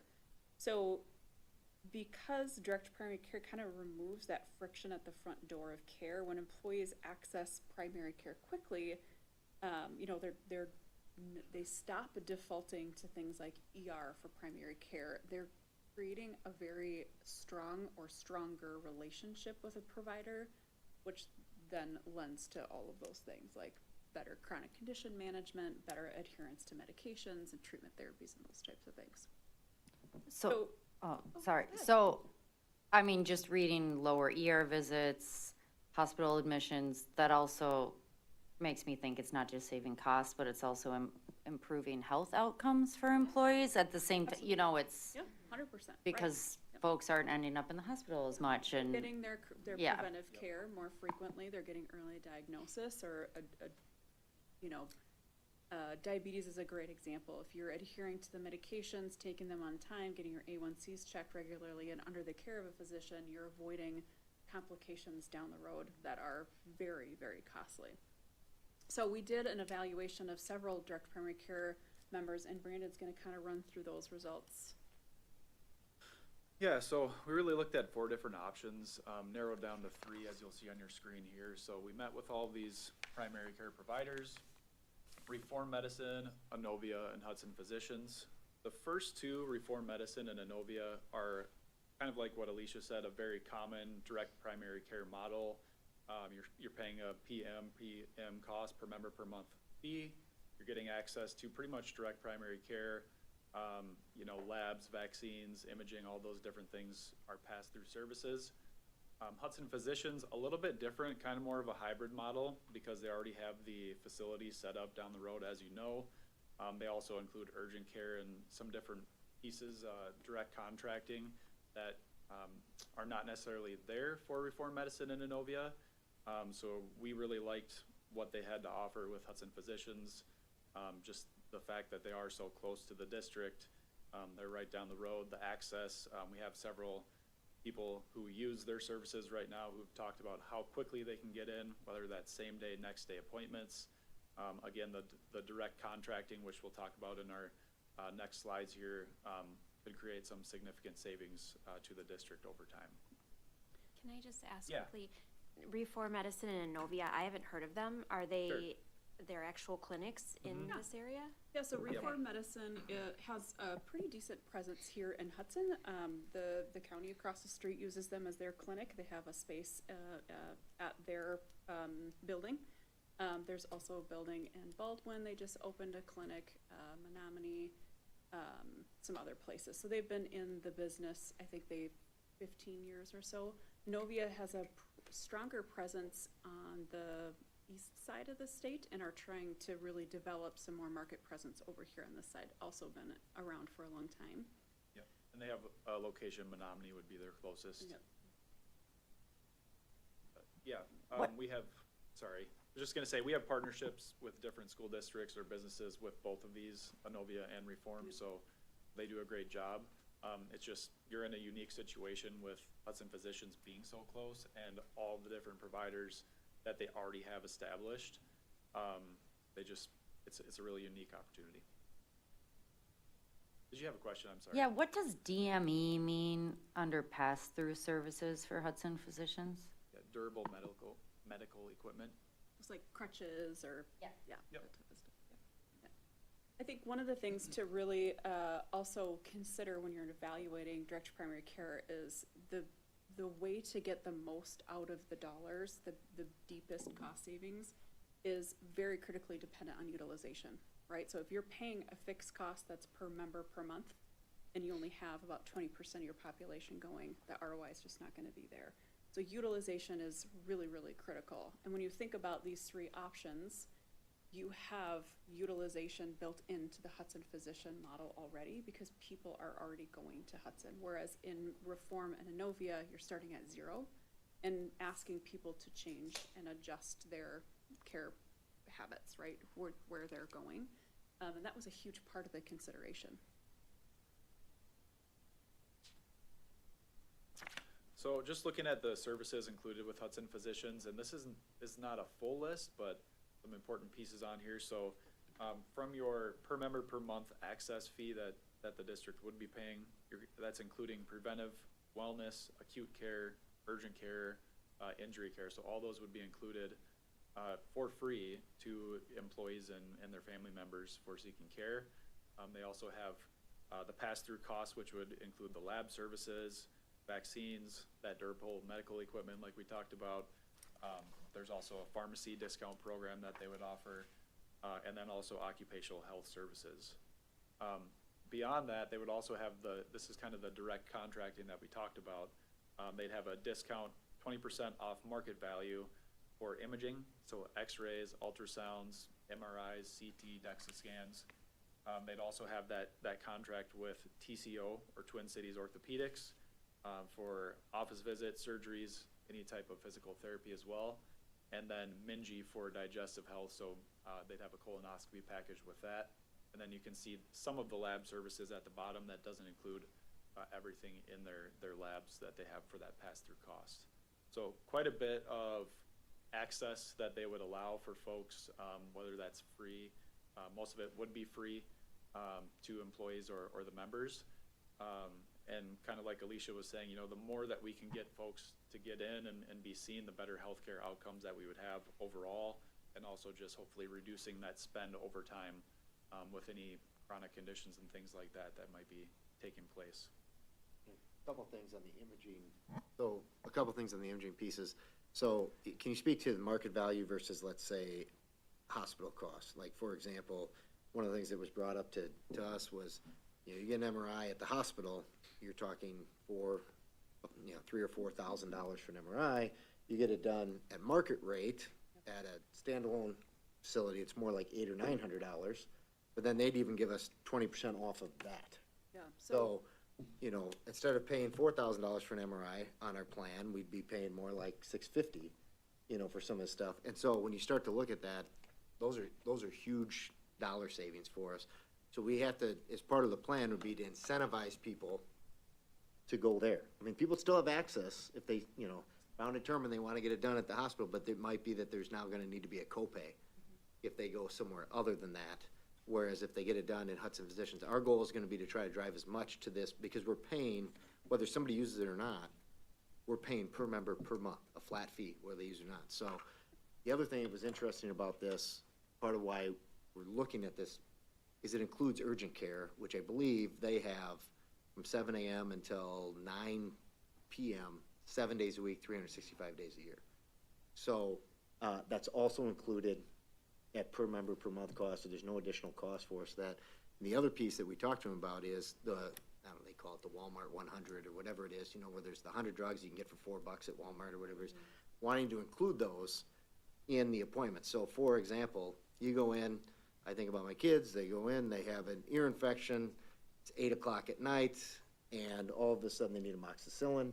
They hand you the script, like they hand you the drug, and you leave with it in hand. You don't have to go to Walgreens, you don't have to go anywhere else. It's included, it doesn't cost you anything, you don't have to make another stop, and it's all part of our stuff.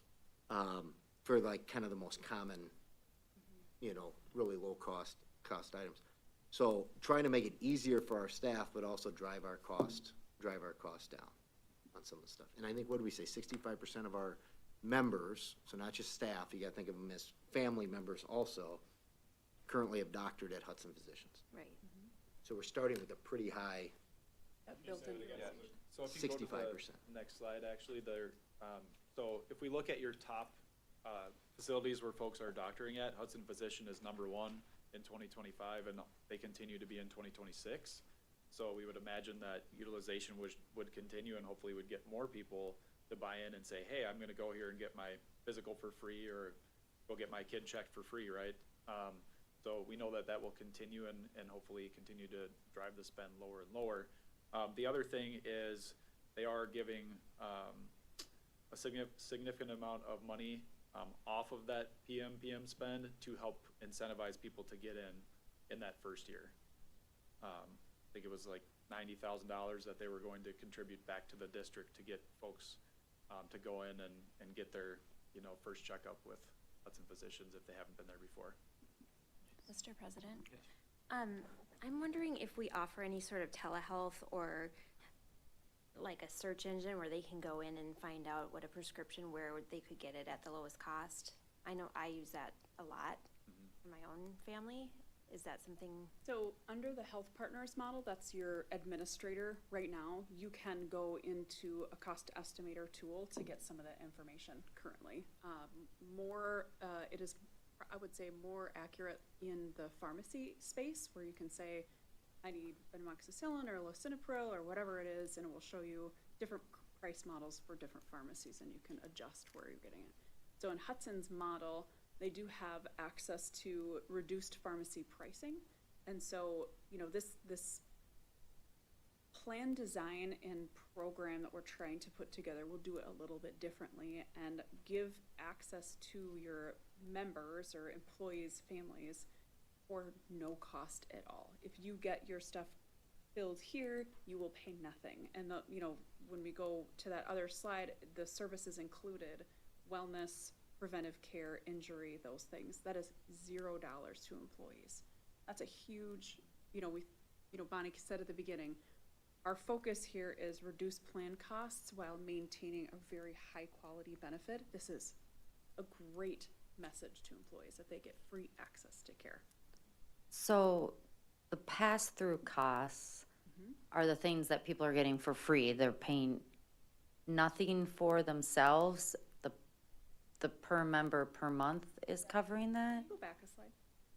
So this slide here, it's always interesting to think about, like, there's employee perspective and then there's the plan perspective. And this slide is very plan perspective, right? So the services included, the first two bullet points, that is part of what you, as the district, would pay per member per month. The next bullet is pass-through cost. So you, as a district, would get a bill from Hudson that says, so-and-so came in for a lab and we ran a vaccine and they picked up a pharmacy prescription while they were here. You will get a bill for all three of those things, but you will pay nothing for the preventive wellness visit that they were there for, if that makes sense. And the employees. So the Employee is paying nothing for those pass-through costs. correct. So Okay. that's really the district. And then under the 20% discount, that market value, so imaging, anything at Twin Cities Orthopedic, the Minji Digestive Health, that will run through the plan. And you would get like your typical deductible and all of the plan design that you have currently, or wherever we land. And they did talk about anything they can do in the office would be covered under our per member per month. Okay. So even some stuff that typically has been done in dermatology offices could be done in your provider office. There's no cost to the district additional to that. There's no cost to the employee. So if it's a procedure that can be done in the office, they said that would be included. Yes, that's correct. Yep. And I think this is, again, an area of direct primary care that isn't as well known. So if you experience a regular office visit, you're going in and maybe you're just going in for your annual physical, but you also have a few issues that you want to address. You're going to get an itemized bill for anything else that you bring up. And in the direct primary care model, because you as the district are paying an access fee, employees get access to that provider. There's no limit to the questions and they're not getting an itemized bill for those things. Nick, you mentioned a couple things that I just want to hit on. In your plan and in your claims experience, you have a very, very high claim category, which is musculoskeletal health. And so this Twin Cities orthopedic opportunity with direct contracts is going to be really beneficial. So musculoskeletal is anything joint related. You just have a lot of claims, a lot of surgeries and those types of things. And then you also have a very, very high amount of ER utilization, which is costing the plan a lot. So that will hopefully adjust some of those care habits, which we're looking forward to. Can you talk about, because one of the things we talked about was the packaging. So like if you get a knee replacement, they would contract for a fixed amount and then that includes everything. So it would be like your pre, your surgery, your post, your OT or your PT, and there's just one fee. So that was, maybe you can just elaborate on that. Because we have a lot of claims. Once we get to the health plan model, because there's a little bit of a difference between that and some of the other things. But what happens in a direct contract is whoever you're contracting with, whatever provider, they're offering you a package deal for a lot of things, like a surgery. So if you have a knee replacement, your pre-op, your surgery, your post-op, it's all covered together. And so some of those package deals can be really helpful because it avoids like every visit you go in and every follow-up you go in, it's not just like a bill and a bill and a bill, and you're not getting one from anesthesia, one from the hospital, one from the surgeon. It's just one bill combined. Yeah. Kate, do you have a question? Yeah, I do. I want to go back to, because I think it's important, the telehealth, and then you said the ER utilization is pretty high, so I'm just curious if we are using telehealth. You have access to telehealth on your current plan with Health Partners. They actually offer Virtual, Doctor on Demand, and Teledoc, and the utilization is so-so. Definitely opportunity to improve that. That's where I wonder if people know about it or how it, I use it all the time, and I think it's amazing. So I think if people knew how it worked, it might help. I don't know. Maria?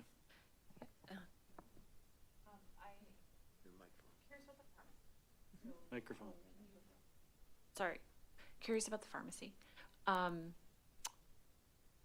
All pharmaceuticals? Are there? So here's what we know. So Okay. This this proposal is the first of their kind offering to an employer of this size. And so one of the things that they're looking at is how do they help provide access to full pharmacy list at a reduced cost, And that is something that we're going to be evaluating and just requires more in-depth evaluation once we partner with Hudson physicians to say, here are the drugs that we need. We do know that there is a great opportunity to save significantly on some of your higher cost drugs, like GLP-1s as an example. Some really good potential for savings there. And so we're really looking forward to kind of digging into that list even more. So even this cost analysis with the 20% proposed savings and all of that doesn't even include some of the pharmacy potential we know is there. That is just even more potential for savings. Yeah. I think it would, oh, sorry. Oh, no, go ahead. Follow up, I think it would be really good as we continue to talk about this, is differentiating between how pharmacy currently works under and what that means under health partners versus what this means structurally, functionally, not only for individuals, but also for the district as a whole and any benefits and risks when we're talking about pharmacy, because that can swing pretty quickly. Yeah. Interested too in how, in the cost differences, some plans, like a GLP-1, if you're type 2 diabetic, it covers a higher percentage versus non, so that we would want to have information on that too. So when we looked at this, just, you know, to be upfront, people would still have access to Walgreens. They'd still have access to, you know, the other pharmacies, right? It'd just be, you know, when we talk to Hudson physicians, they wouldn't be a pharmacy. They're not a pharmacy. They're a dispensary. And they can dispense drugs that they write scripts for. They can't, you couldn't go to Hudson physicians with the script that you got from a doctor in Stillwater. So they can, and so you have to understand, so there's different ways to do it. There's and basically what they've said to us is they get wholesale cost on their drugs, and that's what we would pay. The wholesale cost, not the retail cost. I mean, we were looking at just their list. I mean, the GLP-1s is almost 70% difference. You know, what their wholesale cost is compared to what we're paying currently right now. I mean, there's so many different drugs that are like that. And so, just so everybody understands, you would still have opportunities to get, you know, hey, I'm in XYZ, I have a prescription, I can still get it at Walgreens, still get it at, you know, any of these other places. It's just, if you happen to get, let's say, an ongoing drug, you know, that they're prescribing, you can get it through them. You know, they're not gonna stock everything like a pharmacy is gonna stock it. That's the part we have to go through. They can't stock every drug, right, like a pharmacy would stock. But there will be certain ones that we're gonna kind of talk through in order to drive our cost way down. So it only kind of really has upside because we still have to pay for those drugs regardless, but if we can shift more people to getting it through Hudson physicians, our costs go down, because we currently cover those drugs. Yep, I think it's understanding what that differentiation is for Hudson physicians, because they currently don't have a pharmacy. Yep. They can dispense, and so then the question becomes, do they have a pharmacist on staff now to oversee, and, because that's normally what would happen. What does that process looks like? What are the, say, guardrails that are being put in place when we think about this model? I think it feels, overall, it's really intriguing, and I love the cost-saving opportunities, but just really understanding how we're shifting some of how this works so that the district has a really clear understanding and employees do as well. Because it's an unusual model. It's very unusual, yeah, agreed. I think one thing I will say is we still have a lot of content to get through, which I think will provide a little bit more light into what we're hoping to do from a total plan framework outside of what you're used to right now. And to some of Bonnie's comments too, I think some of that will come to light. So what other questions can we go through for direct primary care, and then we'll move into some of that health plan framework? Mr. President, I'm just kind of curious, as we're talking about prescription drugs and we're talking about covering through the dispensary, are we talking about generic? Are we talking about non-generic? I mean, does it primarily cover Yep, all, specialty, I mean, because there's a huge swing difference. Yep. So it's any of them, so could a patient decide that they don't want a generic and they go for the name brand there? Is that something that's? It'd be no different, and we can set up our plan. So there can still be cost, you know, so it's just where you're going. So it's not saying that if you go to Hudson Physicians for your drugs, you have zero copay. It's just another pharmacy. We might just say, that, okay, if you go to Walgreens, you're always gonna have a minimum of a $25 copay, but for this tier of drugs, you might have a 0 copay, and for this tier of drugs, you have a $50 copay and things like that. So it's not that we would say you can choose whatever you want. It's the same type of program that we have now. It's just, another option. So Yeah. they would pay the difference if it was a name brand versus the generic? I'm a little confused. So I think, Example, eye drops. That's a perfect, it's a good example. You know, you could pay for the generic eye drop for, let's say shingles, ocular shingles. And it's $15, or you pay for the brand, and the brand it's well over $250 for for the same fix. That's what I'm kinda, yeah, so. I'm just trying to the give you an example. I'm intent- not, trying to hone in on that, but. Good question. So I'm gonna gently say, we won't have all the answers today. And the reason why is Hudson Physician is trying to, their hope is to gain your business based on the medical services and direct primary care. And then on top of that, they will start to evaluate your formulary, which is the list of medications that are covered on your plan, and what is being used on the plan. And then they're gonna go through their manufacturer to evaluate what is the wholesale cost, and can they get it cheaper than your pharmacy benefit manager can get it through the plan. So it will be a very customized analysis that is being done regularly. And so we won't have a full list with Hudson because they're going to be evaluating costs throughout the year of the plan. Yeah, good questions. Other DPC questions? Otherwise, we can jump over to the next slide. So, Keep going. one more, yeah. Well, two more. Okay, so we talked about direct primary care. That is one very, in our opinion, a very critical component of developing a new health plan program.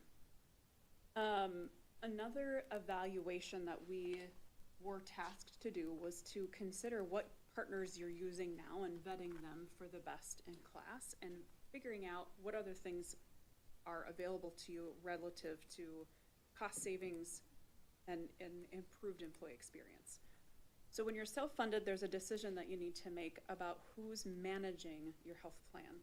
And there's two really distinct administrators of a self-funded plan. The first one is an administrative services only, or an ASO, and that's what Health Partners is. They're an ASO. So typically an ASO model is fully insured, and they also offer an option to employers to administer a self-funded plan using their fully insured model.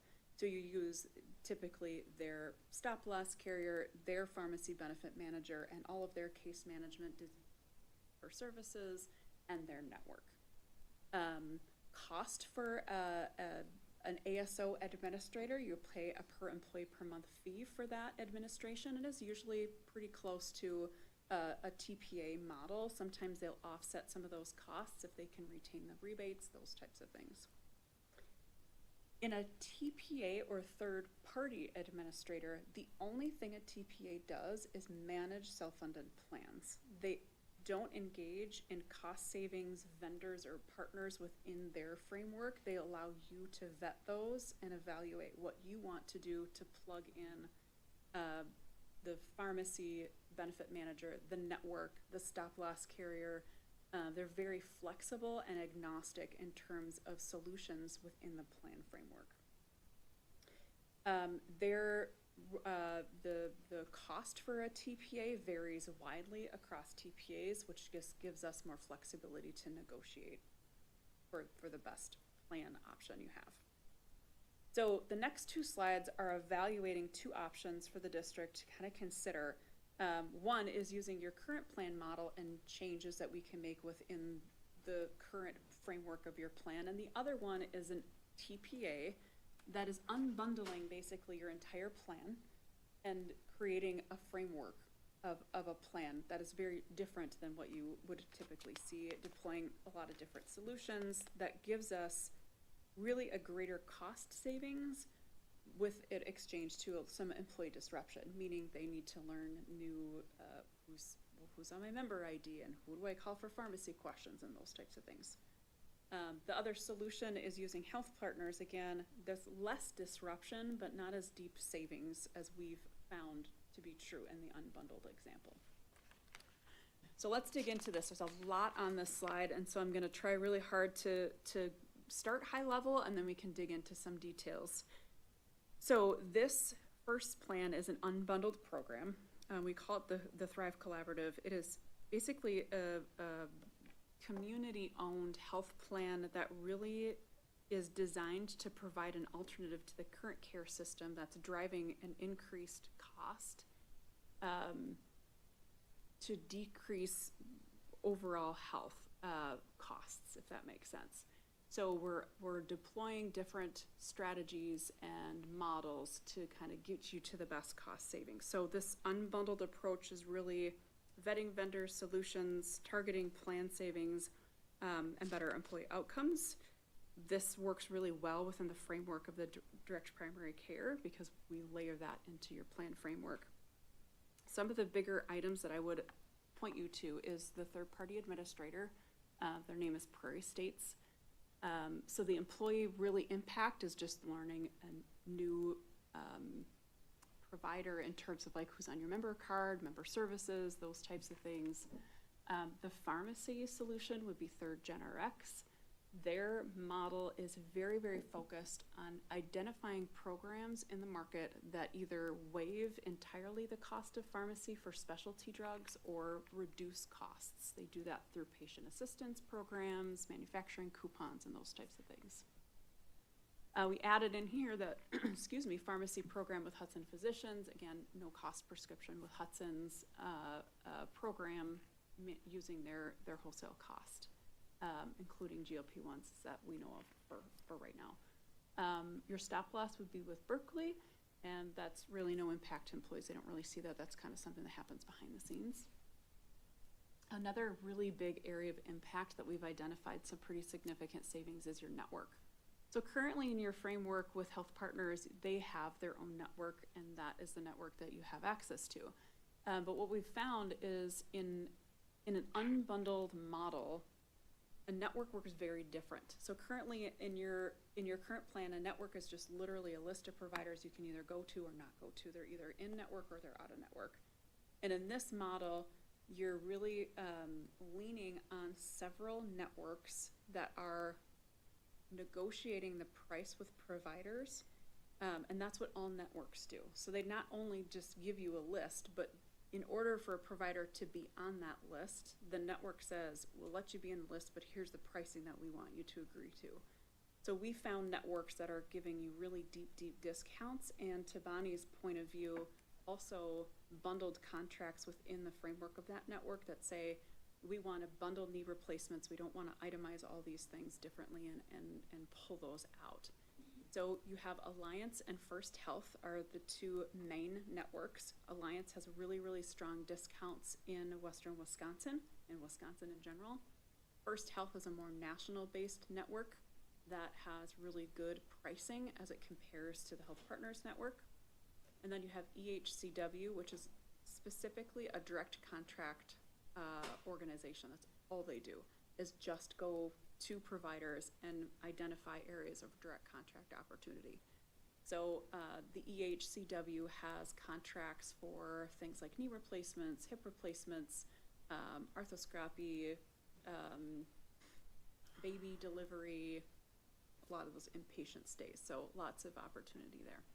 So when it says 93% network match, you know, a lot of people, if you're getting something done, if you're getting heart surgery, you're going to a hospital in Minnesota for that a lot of times. So a lot of the main hospitals in the metro area or specialists, those would stay within the network that we already have. Correct, yeah. Okay. So this network with all of these layers is going to be more similar to your open access network that you have with health partners right now, where you're not carving out Mayo, you're keeping Mayo in, Children's, Regions, all those.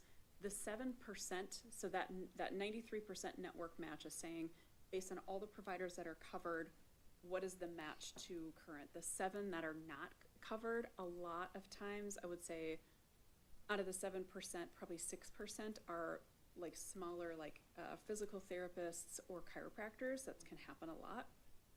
The rest of them were out-of-state hospitals where somebody went on a trip, had an emergency situation or whatever, and had something done that was out of state. One of those hospitals actually was merged in the middle of this whole entire analysis and actually was in network because they merged with another hospital. So a really good, strong network match, which we thought was really, really important. Can I ask another question on this? So the primary care, primary care, direct primary care? Yep, Is you that got the it. proper? That's Hudson Physicians, but say my doctor today is at Hudson Hospital as a primary care clinic as well, right? Is at Hudson Hospital. Yep. Can I still, are they in network too? Yes. Okay, Yeah. so all your main carriers in this area, Health Partners, Regents, Children's, Western Wisconsin Health, Mayo, all of those are going to be in the network. Hudson Physicians, obviously, too. So if you don't go to Hudson Physicians, most likely you can still keep your Correct. doctor, your Yep. primary care. Okay. Good question. We would just try to incentivize people to use Hudson Physicians because we're paying for the direct care model. So it might be that you go to Hudson Physicians, you have zero cost. If you go somewhere else, you're subject to your deductible and copays, Yep. but still So, covered. in the next row under network, you'll see plan design. So that's really where we're making some recommendations to make some adjustments so that we're, one, steering care to Hudson Physicians and also, allowing some difference in cost to kind of steer care to the highest value provider. So the first thing we would do in this model is we would adjust anyone that goes to Hudson Physicians in your direct primary care at $0. We kind of talked about that already. The next thing we would do is adjust your deductible to 1,000 single, 2,000 family. And then one other thing is we would increase that copay for ER visits. Again, encouraging people to use and seek care at urgent care or outside of ER.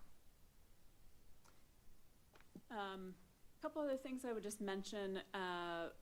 MSK, musculoskeletal, that was a really big area of cost. And so implementing a program that's second surgical opinion. So anytime there's a musculoskeletal surgery that's recommended by a provider, they would have to go to a second opinion through an organization called MD Direct. We've done this with several clients and have seen some really, really great savings. And they did an analysis and identified too that it's not necessarily issues around where people are getting their surgeries. It's more that there's just a lot of surgeries happening and they feel like a lot of times they can adjust the care treatment plan.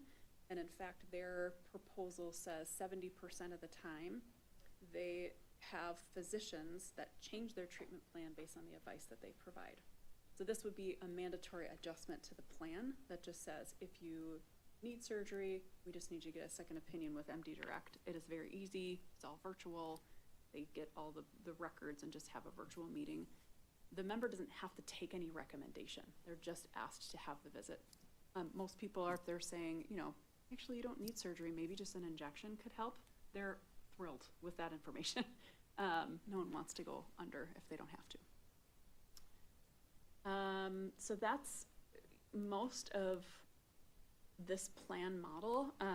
Again, focusing on direct primary care, direct contracts, network discounts are really, really great opportunities. Any questions? So overall cost impact to this plan is about an increase to the plan budget by about 9.5%. When our actuaries did the analysis on the health plan budget, if you did nothing and just kept everything status quo, you'd be at about a 25% recommended increase just based on the amount of care people are seeking, the amount of high cost claimants you have on your plan, and just medical trend in the market in general, just the cost to get care is increasing. So with all of those combined, 25% was the recommendation. Let's jump to the next one. So this is the Health Partners option.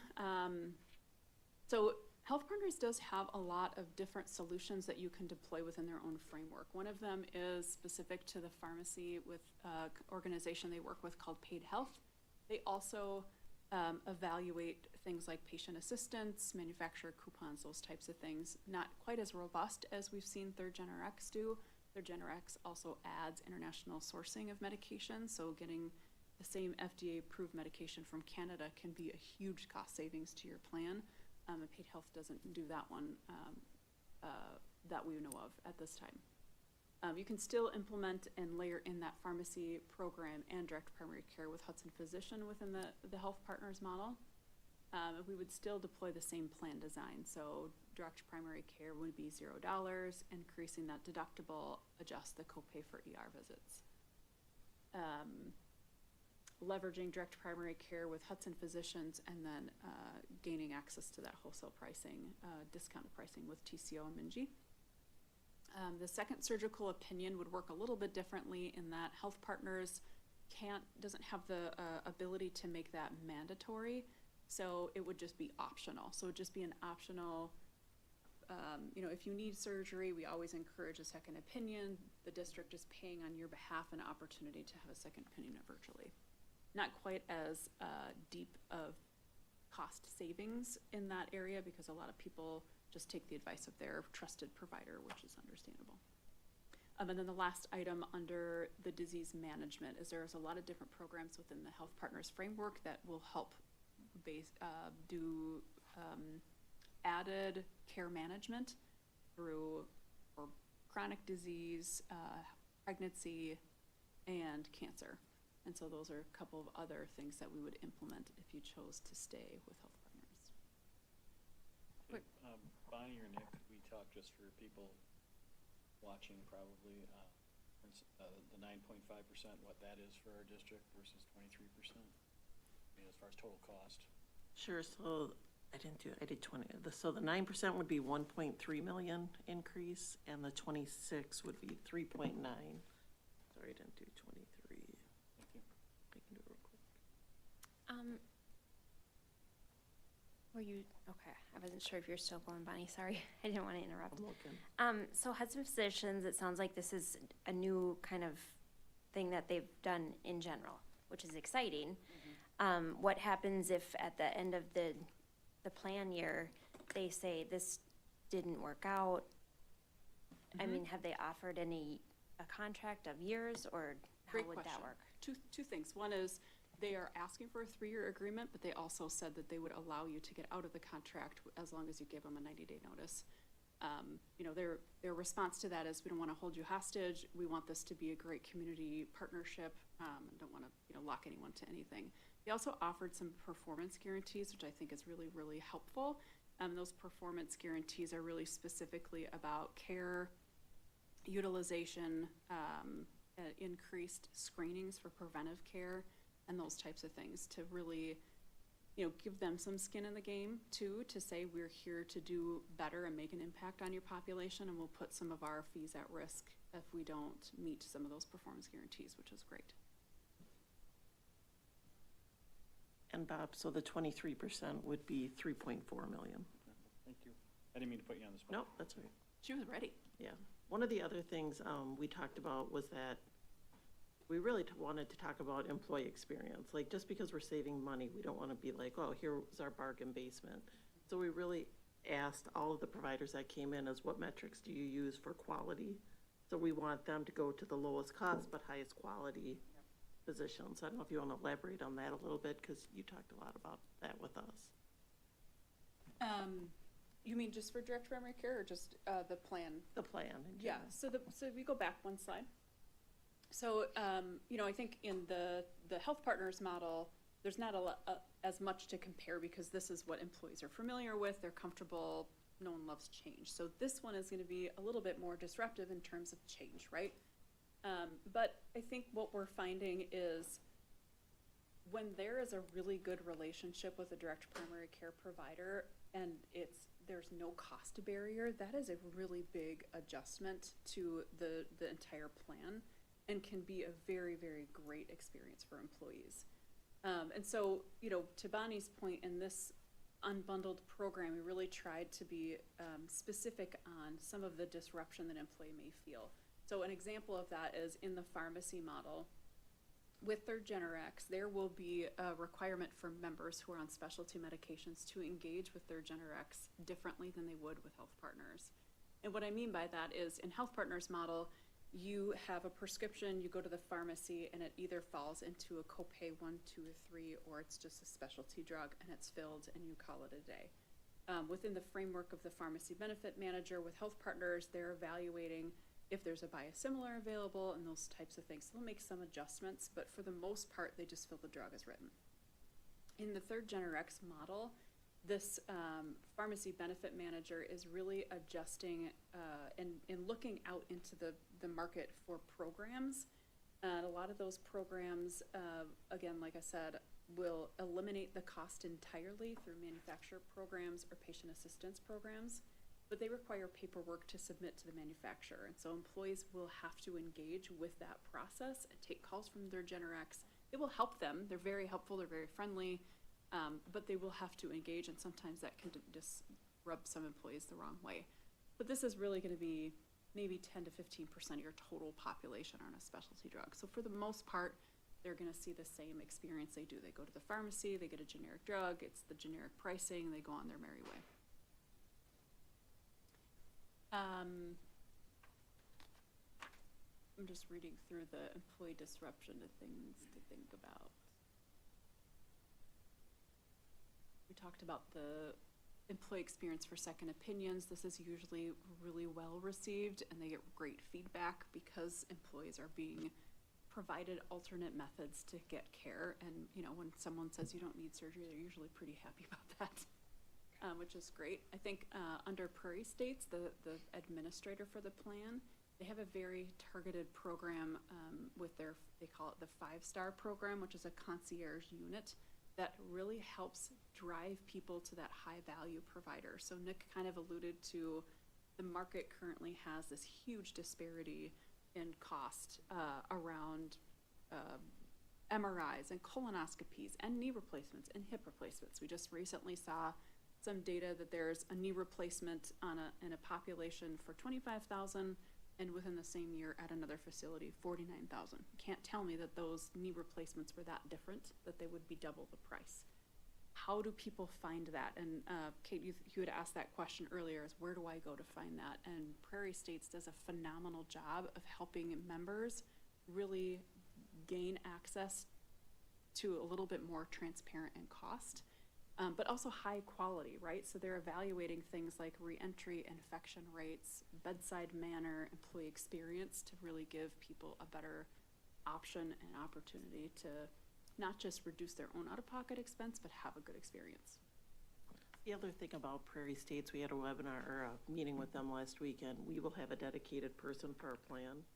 So when people call the 1-800 number, it's a Midwest company. I believe it's in Michigan. Sheboygan? Is it Sheboygan? Yep. Okay.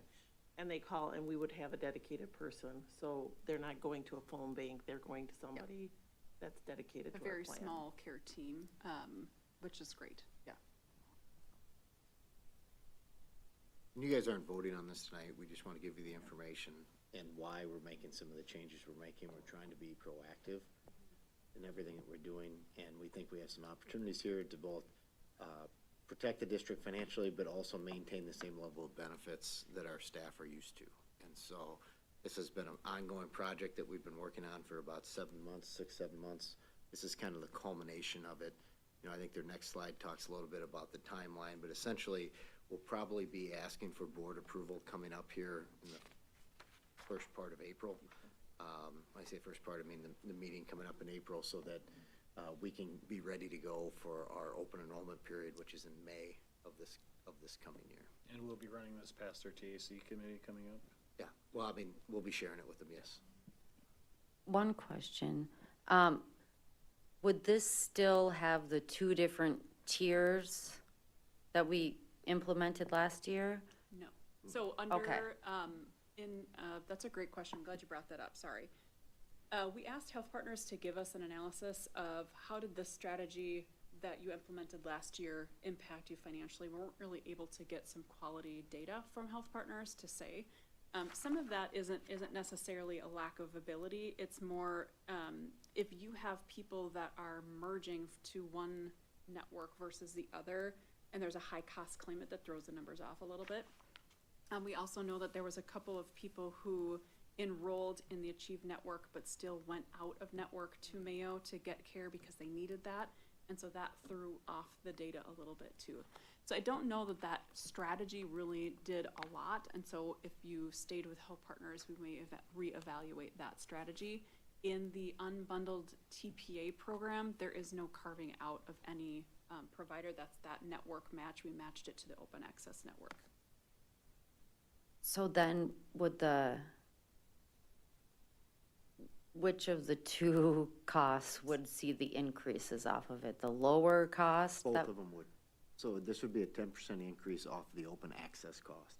So it will be a jump for people that were on Achieve Okay, here, but they did get the 1 year's worth of savings. okay, Whereas everybody that stayed on open access didn't have the savings at all. It's just, we don't have an ability to keep it on the, to keep that, okay, to keep the Achieve going. It's just not, financially, it's just not making sense for us. okay, So there will be, if you're on the open access plan currently, the cost increase premium is not gonna be as high as the increase will be if you're currently on the Achieve plan going up. But you also, if you're on the Achieve plan, haven't been paying the higher premium for the past year either. So it all comes out kinda in the wash. okay.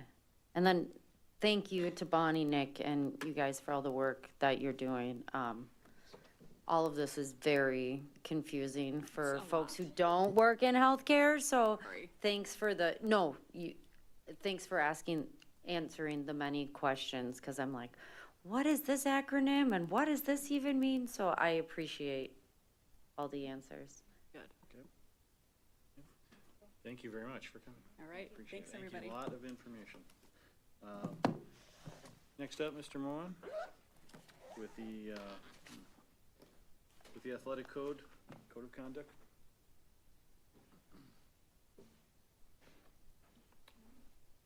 Good night.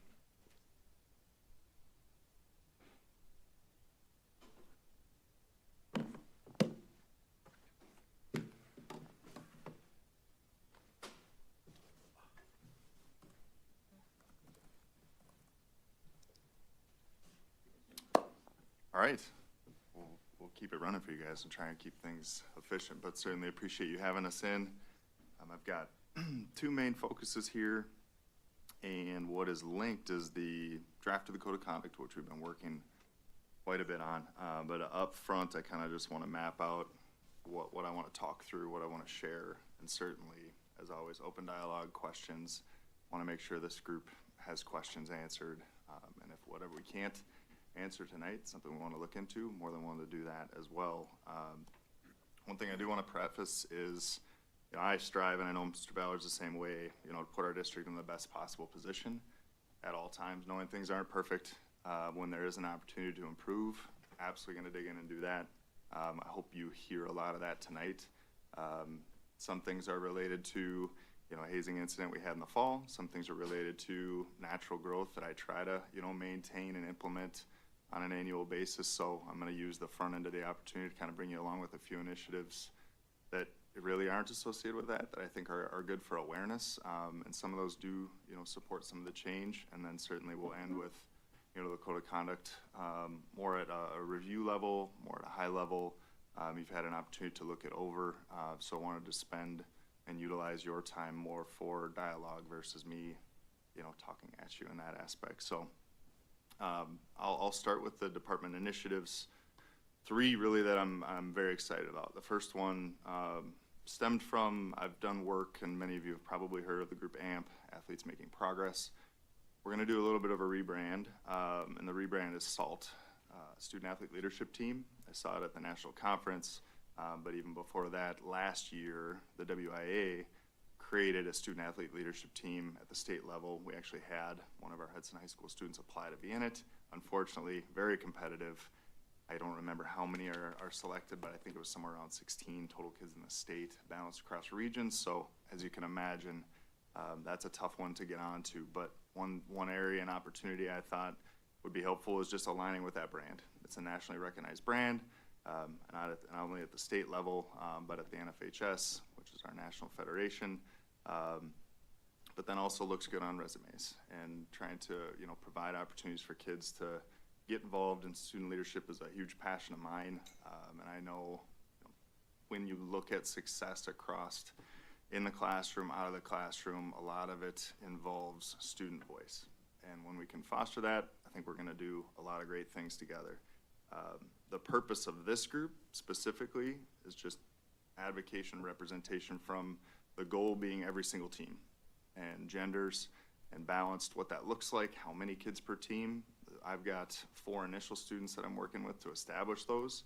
Our first interest meeting is actually this Friday during advisory. A lot of excitement, a lot of questions about it, so we'll see where that goes. I know a few of the kind of initial exciting ideas that have come from open dialogue of, my experiences at the national conference or the state level, but also their ideas coming forward. Just collaborative participation from every program the students are very excited about. You can sort of get pockets of kids that are really, engaged and want to share things, but you're only hearing from that one group. And I think developing that wider net of culture will be really good. Student-led captains and leadership handbook is something that will be incredible. They're going to do a lot of the work, certainly with me as a resource, our coaches as a resource, driven a little bit where needed by policy and procedure, but then wrapped up by student representatives involved in our coaches circle. So our coaches circle is what I'll transition to next. We've had our head coaches involved in a seasonal meeting. We spend about 2 hours together. It was initiated by Coach Blagan and Coach Cowles of a need for networking and professional development with our coaches. And even more so now, those two teach math. So in between passing periods next to each other in proximity, talk math, talk coaching, have the ability to bounce that idea off. We have now over half of our coaches don't teach. Those coaches don't get the same support or the network unless you intentionally do it. So incredible initiative that those two, brought forward, and we've had amazing dialogue. But we're gonna give the first 30 minutes or so of that to our SALT team, and they're gonna have a group of students that are gonna be present and be able to establish agenda items, but coaches are also gonna be able to ask things student-focused, where a lot of our conversation is without the students actually sitting in the room. So that'll be incredibly valuable. I think with the, coaches circle as well, it's a great opportunity for us to continue to grow as we do for our educators. We have PD days, we have these structured times, we have the proximity. These coaches aren't doing things much different, right? They're in a different format in a different classroom, but the expectations that they are using that sport or that activity to teach. But if we're not supporting that, putting some of them in that position, I think we're missing an opportunity. So it's going to continue to grow. It's already been great. I'm really excited about where that's at. The last initiative, we've had an annual meeting focused on freshmen and their parents. Some of you have been in that meeting. Overall, it's been very successful. It's been an opportunity to be an onboarding kind of launch pad into, here's the high school experience. Many are coming from club, youth sports, middle school sports. Some are no sports, no participation requirements heading in. All of that together, there's a lot to pick up, and it goes pretty quick, especially if you're a fall athlete. At high school, we have fall sports starting in the first week of August. Many times in middle school, it doesn't start until maybe a few days before school. So there's a lot of information, and that actually is what's led us to change where we did seasonal, one for fall, winter, and spring. We're gonna do one all together on April 20th. And that's gonna be, I think, incredible from the sense of everybody in one room and not, as you go, we've got multi-sport athletes. Our spring meeting's fairly small compared to our fall meeting. But this will be everybody who's a prospective student athlete at Hudson High School this April as current 8th graders in the same room, hearing the same information. Also another opportunity for our SALT leaders to have a student voice opportunity. They have 3 or 4 slides from year to year in those seasonal meetings to provide that student perspective. And then they actually take the students out for the last 10 minutes and do a Q&A session. Trying to get middle schoolers to ask questions can be a little bit challenging, but once you crack the ice, that's been incredibly positive too. From a family perspective, It's a no-brainer from getting them the information in April. If you have a child in high school athletics, the landscape of high school athletics, while we're trying to maintain the educational focus and segmented participation in your seasons and not taking over lives, there are things that happen in the summer that kids and adults and families want to be a part of. We don't want that to be a surprise. We don't want it to be a mystery. We want them to be aware. And then we don't want them to be this rush of, I didn't know I needed a sports physical by this time, and we're having a meeting a week before. That can be stressful for parents that maybe haven't done that before, that some others, whether you have a student that's previously participated or you're just used to it from sports participation, that already have that. So I think that proactive information will only improve that, which has been a great positive opportunity. Any questions on initiatives or that initial report? Mr. President? Yes. I know I've talked about this a couple times, but there's a huge correlation with mental health and physical fitness.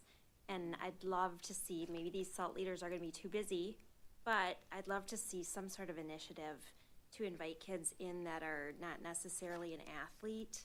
They're not in it, maybe they're not in football or soccer or whatever it might be, to have a welcoming spot to learn. Because I think a lot of times those kids are really anxious to, I know when I started going to the gym, I was anxious. Like, it's kind of intimidating. So I'd love to see something like that, and I'd also love to see just an education on that correlation, because I think a lot of students don't understand that taking a walk in the sun or a run or whatever it may be really can contribute to good mental health. Absolutely. I just want to echo a little bit of what Kate said. When I was in marching band, the second half of our block schedule was weightlifting, but it was all marching band kids. So it was like, I never felt more comfortable in a gym than with my fellow marching band folks. And I love this SALT leadership. It's awesome speaking to the 8th graders. So it's like near peer, soon to be peer, raising those students up. Like, I don't know. I think there's a lot of awesome opportunities. We've seen our student athletes and their leadership when they come in here. So I like the sound of all these changes, and excited to see where it's gonna go. Well, I don't like the acronym because I remember in, I think it was 79 or 80 when President Carter signed SALT II, but strategic arms limitations, talks back in the day. A little bit more serious. Remember that too, back in the day. Do you remember? Oh, yeah, I do. Yes, thank you. Mr. President. Okay, that wasn't the point. That wasn't the point. No memory. All right. We're gonna Quiet, please. rebrand for you. But I know. We see the student athletes coming here, and it is wonderful. And but it's not just this district; it's all districts with hazing and bullying of underclassmen or things like that. So I know, there's a lot of initiatives and a lot of talk. Is there any way that we can kind of, get feedback from that with, surveys of student athletes? Just see something, say something, reports something to see that there's been a change, that there's for the better. Yeah. And I'm not expecting, Yep. immediate answer. I'm just saying it would be nice if we could quantify, the response of what we're doing. Is it successful? How do we track it? Yeah. So, Yeah, absolutely. Mr. President? yes. Agree with everything that has been said. I like the idea that the students and the coaches are talking and sharing. I would echo on or build on Bob's statement around getting some feedback on hazing. I think it's how do we engage parents too? I think there's just this lack of what we might perceive when we were growing up as hazing and to what it is perceived as now or what's acceptable now. And when I read the definitions in here, I think that needs to be you do a beautiful job in your presentations. So I know you'll walk parents through that. I think good open dialogue is always helpful. And I love the idea of one meeting in the spring. Just fully endorse that. That's a great way to go. A lot of good things. And I think Kate's statement, I really appreciated that around welcoming all students into sports. I think that's an area of growth for our district, just candidly, of how do we make sure that if a kid wants to play a sport, by golly, they get to play for their school. Because this is their school, and they have a spot on that team, and they can show up. And I think it's something I consistently hear from parents of, if you're not in the right spheres, or you haven't started early enough, you don't get a shot in high school, and then the kids are deflated.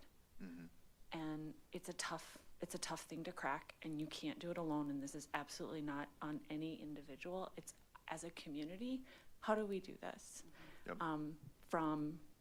These are our kids, and they are interested in playing. Let's embrace them and show them everybody can have a spot. And some of the sports, have limitations, right? So that's where the club level comes in, I'm assuming. And we've done a great job, and you've spoke often on participation levels, and love to hear that. So Yeah.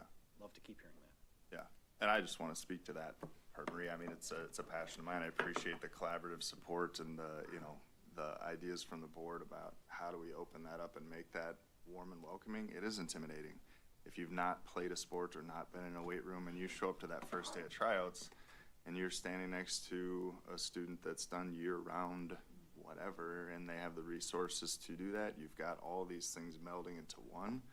But we've spent a ton of time with a lot in the coaches, and honestly, an area of growth that I think can be utilized more in this April meeting with parents is, where do we fit, right? We're not trying to replace club sports. We're not asking for, all of the things that come with that, with its year-round commitments and all kinds of money and, the commitment, or you're kicked out of the program.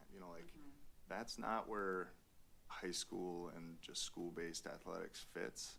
So I think just defining that, continuing to speak that common language is what we spend with coaches, just so our kids and parents hear that, because as soon as one goes this way, and that maybe is the model, people might gravitate towards that, and then you lose the collective momentum that we spent so much time trying to build. President, Yes, Molly. I have just a quick question about the hazing policy. You have no student, coach, advisor, volunteer, or district employee shall plan, direct, encourage, assist, or engage in any hazing activity. I'm wondering if any sort of, if you have knowledge of, how does that fit into reporting as employees, any employees or volunteer, I would think, an adult being a mandatory reporter? Let me just make note. I think there's knowledge in there, but I agree with you, being aware of something and not one, yes, mandatory reporting for a staff member, but anybody. And that goes back to that, reporting and open dialogue. If I could transition right into, the code of conduct. That's my next topic is, we've chunked into kind of two main categories. There was a huge opportunity for education in this document. And, to be transparent, there wasn't this depth as you look across all these school districts of things to tie together. It was kind of piecing together this one, as you would do for comparables. It's heavy in the NCAA level, and a little bit more sparse at the high school level. So I think, we've actually had conversations at the conference level about, what does this look like, and those things, and we help each other in trying to pull together. Does anybody have something in their code of conduct that speaks to this? So good conversations there, but back to us, the education piece for athletes, parents, staff, general community on what it is, what to look for. It is different in 2026 than even 2006.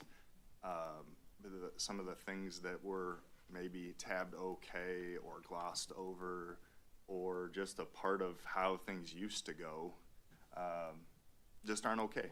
And understanding the definition is the first step. The next step that we've focused on in the education section is communication and establishing probably our biggest hurdle of, I don't want to snitch, or I don't want to be the one that created this big mess, right? And in the code of conduct, unfortunately, it's public. You don't necessarily know if a student got in trouble during the school day, got called down to the office, even if they got suspended, unless you're close to them. But you do know when somebody's standing on the sideline. you do know when somebody's in a spot where they typically aren't. That's uncomfortable. So back to the communication piece, understanding that we want people to say something and say something early. Hey, this feels a little bit off. We've had great conversations with coaches about, you know, this is an example I can pull to from past experience and go, if that would have gone that direction 20 years ago, we'd be in this situation, and it would have been a big problem, but it didn't, right? Somebody said something. Having that foresight about where could this go if we don't provide guardrails, or we don't provide education, or we don't provide structure of sometimes consequences. Those are things that I'm hopeful that we avoid on the front end by that communication piece. And where does that happen? It happens at our seasonal meeting in April. I already did it in our meetings leading up to this point, not as well as I'd like to, so I'm excited to continue to build on that part and have our incoming freshmen and parents understand on the front end what it is up front. And then from there, every coach read a statement. First day of practice, first day of tryouts, was it more transactional than I typically appreciate or like to do? Yes, right? So we can build on that a little bit more, but there's another touch point from a trusted adult, you hope, but certainly one that can capture attention of everybody in a smaller setting to say these are things that don't happen here. And these are definitions, and this is what it looks like, and if it happens, here's what to do. And I'll speak for the board. The expectation is that there will be coaches buy-in just along with parents and students. Yeah, So absolutely, yeah. And that's the next part of the coaches council. We had an agenda with a few other items, hazing being one of them, and hazing took an hour and 50 minutes of 2 hours. And I will tell you, it wasn't me sitting there and pointing all the things that we were doing. It was a collective group going, we don't want another coach to be in that position. What can we do to together come up with something that's sustainable, supportive, and structured, so it's all of us together speaking the same language, because you don't want one message in the fall from one program to a different message in the winter to a different message in the spring. We all want to speak that same language. So absolutely, our coaches, and we've got one coming up, I think our next one's April 15th, continuing that conversation. I've been bringing them along on code of conduct modifications and education ideas and how to present this information, but then leading on them, how do I tie all of that together and then filter it into the programs in a way that makes sense, that feels natural and feels like we're all surrounded together and not me talking over here and then they never hear about it again. That's where we're gonna lose the momentum and sustainability. I really appreciate the way you're thinking about it so holistically, and kind of going back to what Molly was saying about the knowledge. You know, I wonder if, I don't know if it belongs in the handbook, but it's, you know, telling parents and students, how do you report if there's hazing? Because people may not want to reach directly out to the coach, or can students email you and know that it'll be anonymous and it'll be investigated? Or should parents reach, like, should they do it for speak up, speak out? And would that work? I think giving students and parents ideas of how they can report those things and still feel safe. Because you get worried, kids will get worried reporting it, that they'll be the snitch, or parents that could negatively impact their kids. So just some guidance would be great, I think. We spent some area or some focus in that area in the communication side, and I think the modification, Nick brought up really good points in terms of the flow of the way you want it to happen is ideal, right? You want your athlete and your coach or your staff member to have a conversation and kind of build that skill. It's a tough skill to build. But if that's a barrier for something to be shared that needs to be addressed, that's a problem, right? So identifying that, yes, we do want to promote the progression of communication, but you can promote that after you're getting information and getting it to the correct channels, right? Because if somebody were to share a hazing incident or bullying or whatever, that's not gonna be handled between the athlete and the coach.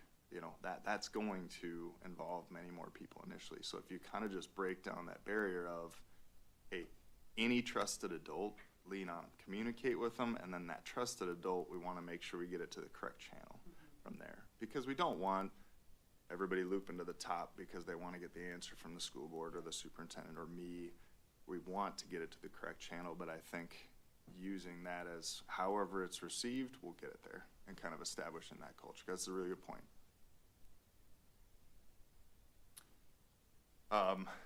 Yeah, the last part of the education piece, I was fortunate enough to attend the national conference this year.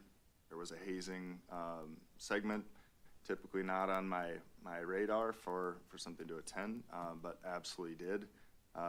It was incredibly beneficial. I would tell you it's maybe one of the worst ones to walk into and hear the information and the stories, but it's necessary, you know, and that's when I enter into, I'm all in on diving into uncomfortable situations to improve on, you know, that's just one example that provided a network of a few presentations, but also a few people and examples that I was able to lean on.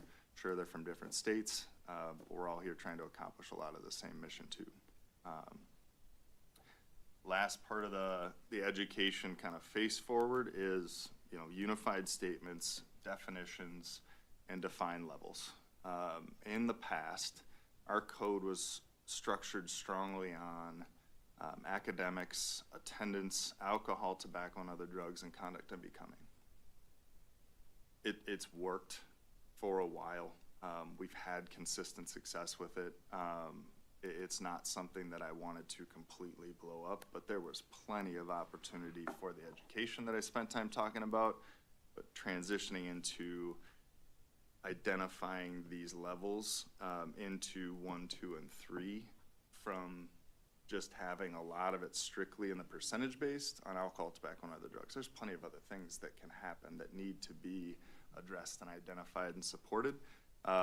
I found a lot of examples that were major, minor, 1, 2, 3, different organizational, you know, approaches. I felt best for Hudson High School and levels 1, 2, and 3. What that allows us to do as a team is break it down a little bit more progressively and understanding that it's not a one size fits all. It's not a, here's Aaron Mullen making this decision from the top and you know, arbitrarily making penalties up out of thin air. That's not how it has worked, but that structure can be conducive to getting caught in a moment where something's not applied correctly because maybe there could be a little bit more structure that supports the definition and ultimately gives you a starting spot, which is ultimately what the code provides. So a few things with hazing were really important to me. The education part, as I've talked about at length, but just an explicit zero tolerance hazing policy and clear definitions and examples. And where that gets us in this is direct connection to student safety and legal implications associated with it. So we have a level 2 in terms of non-legal, and then we have a level 3, which includes any illegal activity, again, as a starting point, which the hazing definition back in that education portion, Wisconsin has a state statute. It directly defines how that would be applied if that were to be applied. You know, we have SROs in our buildings and certainly resources from that standpoint if it needs to go that direction. If it's non-legal, it doesn't mean that we can't address it and address it strongly to get that behavior corrected and redirected. So we have those 2 levels to work off of, where before it just said hazing in conduct and becoming, and that didn't support what we needed in that moment. From the application side of it, I touched on it a little bit. Those are always starting points. They're also minimums. It's situational. The code of conduct, for those who haven't heard a code of conduct presentation, is a structure system to support students. We know students make mistakes. It's a part of education. So this should be no different. It just ends up having a little bit more of a public-facing approach to the education and consequence than we typically see, as I referenced, the classroom. So as we see that and we receive that, we put that into that category and we have talking points and we progress from there. But we're then able to progress around common language. So I think that puts us in a stronger structure for fairness and sustainability as we work through it. That doesn't make the code of conduct easy and open and shut case. You know, as I mentioned, that is rare. People do not like having participation taken away, and nor do I. But it is a necessary aspect of participation. It's a privilege to be in these programs, and we want to hold that line and that high accountability that I know you all expect and that we want to ultimately employ as well. So that is the kind of review points, high focus, education, revamped structure to provide more sustainability and support. But what questions do you have? I guess we have no questions. Okay. But Maria, you reached for the microphone. No. I was just gonna say thank you for the presentation and particularly the focus on hazing. I think that's something we've all been wanting to see more of, and the responsiveness and the focus on trying to first level set so everybody has the same information. It's super important. Absolutely. Thank you. Thank you for having us. I'd just like to add a couple of things, if I may. One is, Aaron's done an amazing job with it, trying to figure out. I'm just like seeking answers from things that we can learn from. Second is I really appreciate all of your support. It was a tough time, and we have spent tens of hours talking and working through it, and meeting with Nick and meeting with Tara, and hey, how does this? It's 8:30. How does this? How does this work best for Hudson, right? And so just really appreciate your support as we kind of, like Aaron said, like we learned a lot. I mean, there were some things that in there that weren't as clear as we would have liked, and weren't as defined. And so appreciate you holding with us and just counting on us coming back. The last thing is, the other thing that we didn't really talk about is we want to make it school-wide. So we're gonna try to have at least 2 advisory lessons next year where we share that specific definition and some of the things that we can do in the event that we see it, because we know it doesn't just happen in athletics. It might happen in the band, in the marching band. It might happen in a club sport or activity. It might happen in an activity where that's student-led. We don't know yet, and so why won't, it's just such a good message that why wouldn't we get it out to all of our kids a couple times a year so that they continue to get that reinforced from different areas. So, but yeah, Aaron's done just a super nice job with everything. Really appreciate the support from everyone in the room. That's a really good point, Mike, about it's just all students in our schools. All students, and not just specifically sports. And of course, we want to be able to defend and support our staff as much as possible. So thank you very much. Appreciate it. We're going to take a 5-minute recess and then come back. We'll shuffle it around. We'll have the Holton Elementary School offer will be when we come back in 5 minutes. Thanks, guys.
elementary school offer. Yes, so, this is something that's kind of been in the works for quite a while. You have an offer, you reviewed it, I believe, was it a week ago or something like that, from an entity. So I'll talk about that offer, but then also, the board received an offer, what did you get, about 3:30 today? A second offer for Holton, I emailed that to you guys. Sorry you didn't have more time, but that's basically when Brian and I got it. So the original offer that we've been working through has to do with an entity, a church entity. I think, Tim, I don't know if you have it up on the screen yet. Which one? The original offer. Okay. But it is for $2.65 million with a 10-year deed restriction. Also has to do with the well and septic items that we talked about. The second offer that came in at 3:30 today was for $1 million. It was from an individual from the town of St. Joe wanting to look at utilizing the facility for daycare purposes. You have access to both of them. We've obviously spent a lot more time with the original offer that's at 2.65. I guess I would open it up for any discussion, but essentially Brian's here. He can talk through and answer any questions you have. And let me know, but right now the administration's recommendation, if you were to look at the two offers, would be to go with the higher of the two offers to get the most money you can get on behalf of taxpayers. However, we thought it was important to provide you with the other offer because it was just given to us as well. So would open up or entertain any questions, or if you have questions of Brian as well.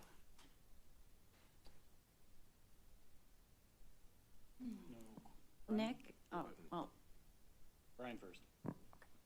Nick, just to kick off some discussion, do you mind talking, we've talked to a fair amount in closed session, but could you talk a little bit about what exactly a deed restriction is for those watching? Yeah, absolutely. So, the offer, and we've talked about this in open session before, deed restrictions, essentially you're putting a restriction on the property for a certain period of time that it could not be used for certain types of activities. And so the deed restriction that's on the last page, I believe, or second to last page of this from the River Valley Fellowship of Ministries would be agreeing to a 10-year deed restriction for K-12. So they are wanting to buy the property for church services and turn it into a church. And essentially, they've agreed to the fact that we would be putting a deed restriction listed in it. Brian, you probably speak to it better than I can, with the county, basically saying that for a period of 10 years, you couldn't run an accredited K-12, K through 12 institution out of that building. Correct. It would be recorded against the title work. Pretty common. I don't know, Brian, I haven't really sold buildings before. You've sold buildings in the area. You can talk to how common, not common type of language. It's very common. We even do it on the leasing side of things. So if we lease to a Starbucks, they'll want language in their lease prohibiting any other coffee sales within, a certain distance or within our control. We've done this with banks. We've done it with gas stations. We've done it with other schools. It's very common. Okay. Does that answer your question, Brian? Okay. It does, yep. Okay. I know this is new to people watching because, like Brian said, we've been talking in closed session about this, but I'm going to ask you, Bob, because you did each tour. So we had several groups come that requested a tour, and maybe speak to what the church had mentioned as to what they wanted to do for the community, what their thought process was. Certainly. I was not at the first tour that the church group came through, but I was at the second time they came through. I met the pastor. Molly was with me, and along with Dustin and the real estate agent. And so we met their pastor, their assistant pastor. They are looking at the space to build a sanctuary next to the gym. They're very excited to have that many rooms, an actual gym, an actual cafeteria, It fits, checks a lot of boxes what they want to do, their congregation. They were also very, very open to working in the community. I think Brian had mentioned that 35% of their congregation lives in the state of Wisconsin, or western Wisconsin. Correct, So, the balance are from Minnesota. yeah, and they would be coming from the Stillwater area to the Holton area. And, asked, who are the connections, the town of St. Joe people they should be reaching out to. As far as, using the space for community functions, they were very open to that. I asked them about if they were interested or if they had a history of running daycares, and they had some history. They were not really thinking at this point about a daycare, but I can envision if there's other entities interested in that building or having a daycare in that area, we could certainly reach out to. I would be very surprised if the church group wouldn't rent space out for that. I don't know. It's just something that they could talk I would about. agree, yeah, they're gonna end up with a little more square footage than they need, and they definitely wanna be a member of the community and part of that. Yeah, it was, it seemed like, we had talked about in closed session, that is it a fit for the community? We reached out to Town of St. Joe, about their use for it. And, like we've said, they were not interested at this point. I just got a really good feeling. I think Aaron had commented, that, it's a good use of the space for the community. If anybody else wants to talk about that, please add, but, trying to think of what I'm forgetting. But I think really the thought is that this is be an asset to their community. And, that was, one of our hopes, so.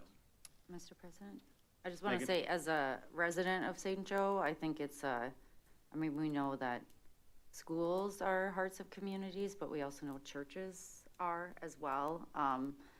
And I think this is a great use of the space and another place that will, ground community in St. Joe. I have a question on the deed restriction, though.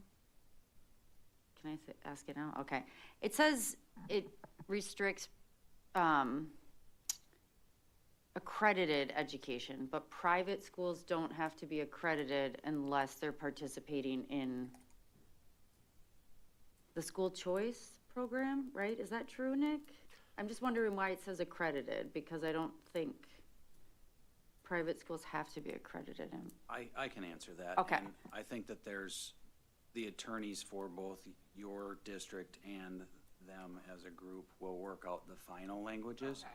But I think their concern that they had expressed to me is, we are an education facility, we're a religious education, so I think we're trying to come up with some language that clearly prevents K through 12, but also allows them to be, an educator in the lane that they operate in. Yeah, like not restricting Bible study or Bible camps or, yeah. I just want to make sure it's not like, you can start a K-12 school as long as it's not accredited, if that's making sense. Right.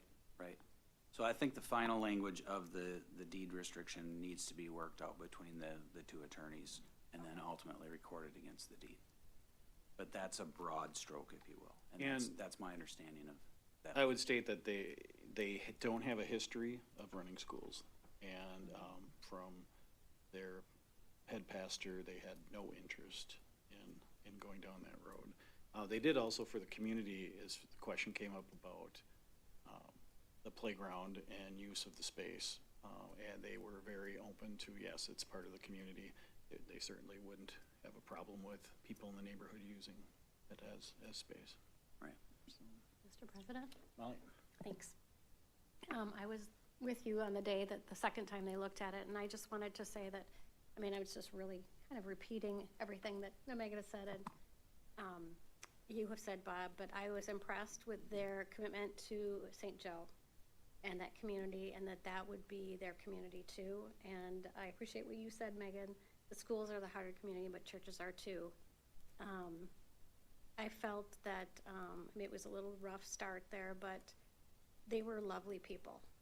I felt like they had very empathetic, understanding, kind people. I think it will be this is about as good as it can get for the future of the Holton Elementary building. So thank you, Brian, for everything you've done. Absolutely, and I would also say, I think the timing is perfect. You know, it allows you to wrap up your school year and gives you the time that you need to move out, but they're ready to go. So timing's great. Okay. I wonder, because this is all new to them, if you could walk through how we went through this process, what you think we got, or what this offer is, if that's acceptable from other properties that you've listed. Sure. Thank you. Yeah, my gut told me that this was gonna be a relatively quick transaction, just because I'd had a number of preliminary inquiries.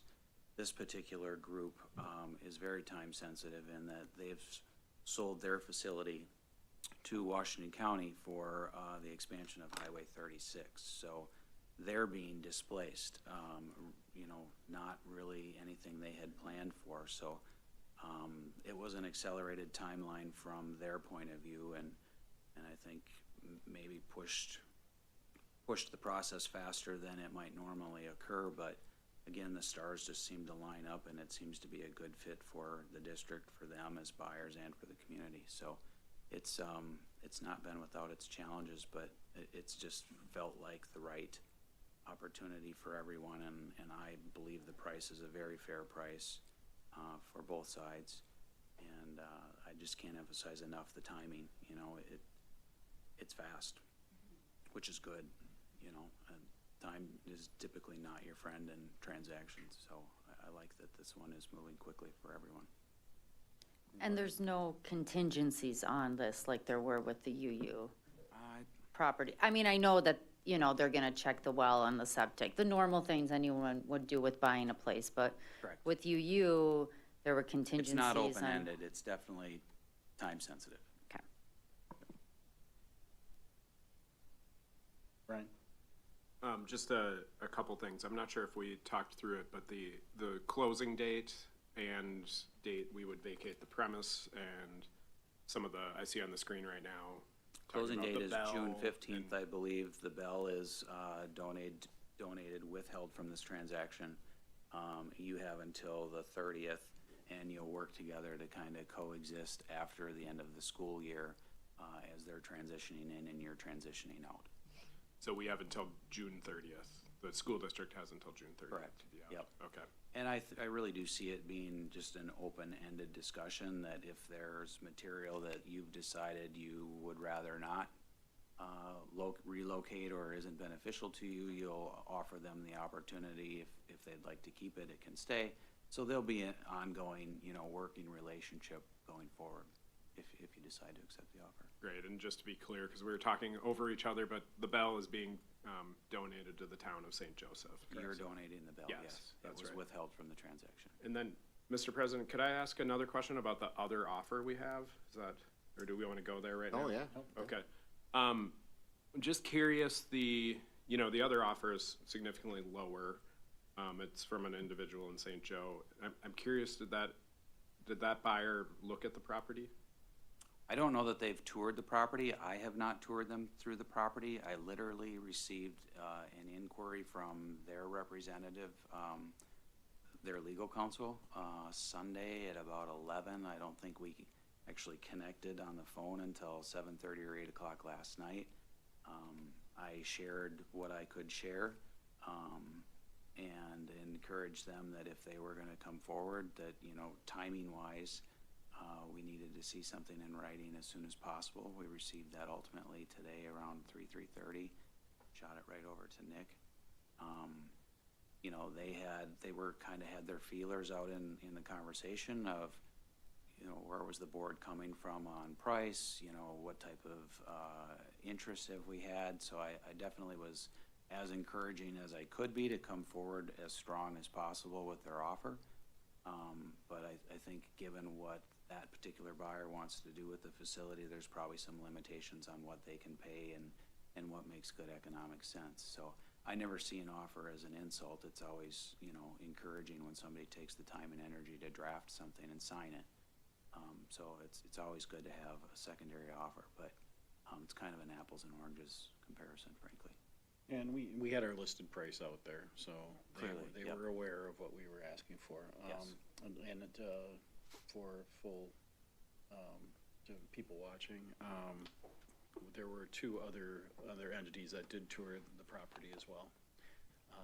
Neither came forward with an offer. And I guess the last thing I would point out is that, you know, the current zoning of the property versus what zoning changes buyers may have to go through. So there were other inquiries into the property, but knowing what that entitlement process and improvement process would be with the township, I think the church is gonna be the easiest, frankly, for a transition from a school to an alternative use. So I think it adds value to the offer as well.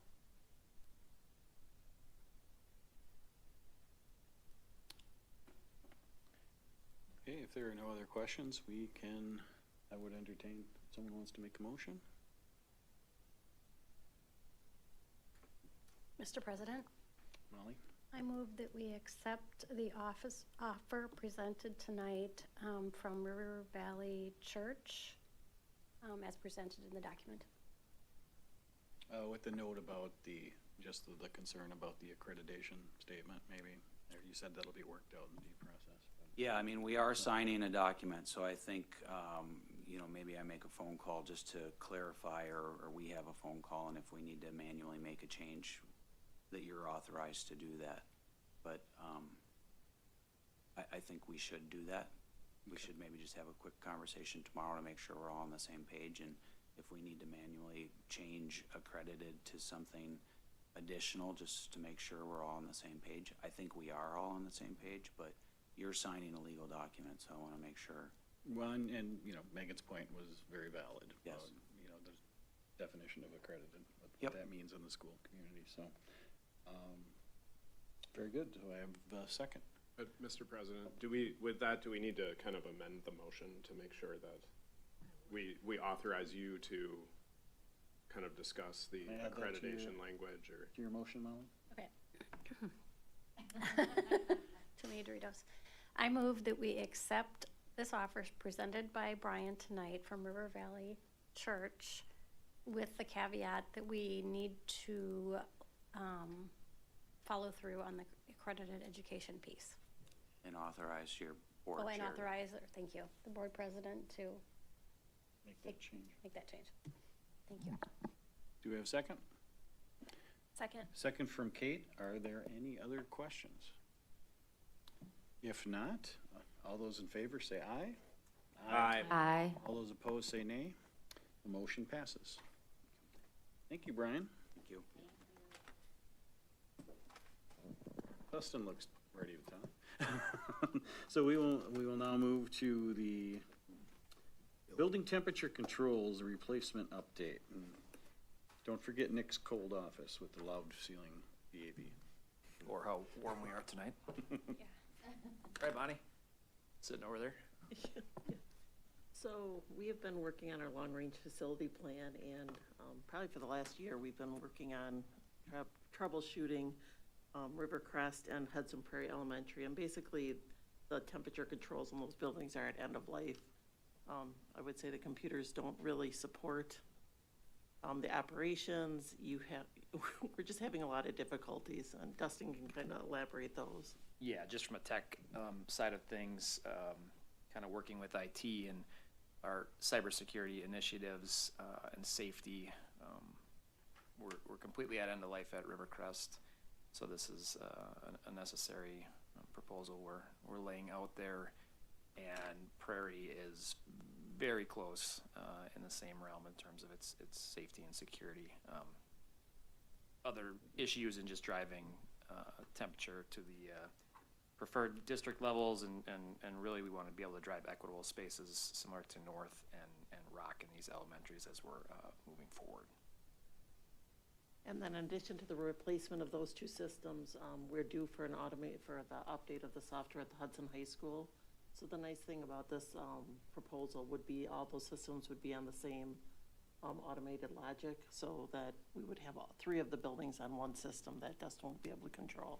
Yeah, so the high school part of the referendum work previously was to introduce automated logic as a new building automation system, as well as bring on board the older parts of the high school that were modified. So this transition would be similar in terms of the old spaces at the high school. It would be bringing those all onto the same building automation, and as Bonnie mentioned, the ability to be able to drive it from anywhere in the district. And part of her upgrade note is cloud-based control, so that the maintenance technicians and head custodians in those buildings can also drive those from anywhere in the district with the same level of security that we have everywhere with our single sign-on capabilities. So for those people wondering, well, the high school's only 8 years old, how can that already need a software upgrade? You're saying that some of the old parts of the building were still using and it wasn't automated. And I will point out that if it was correct as reported, that we doubled the size of the high school, but the heating costs were about the same. And so should we expect to see Better efficiencies, yeah. better efficiencies, correct?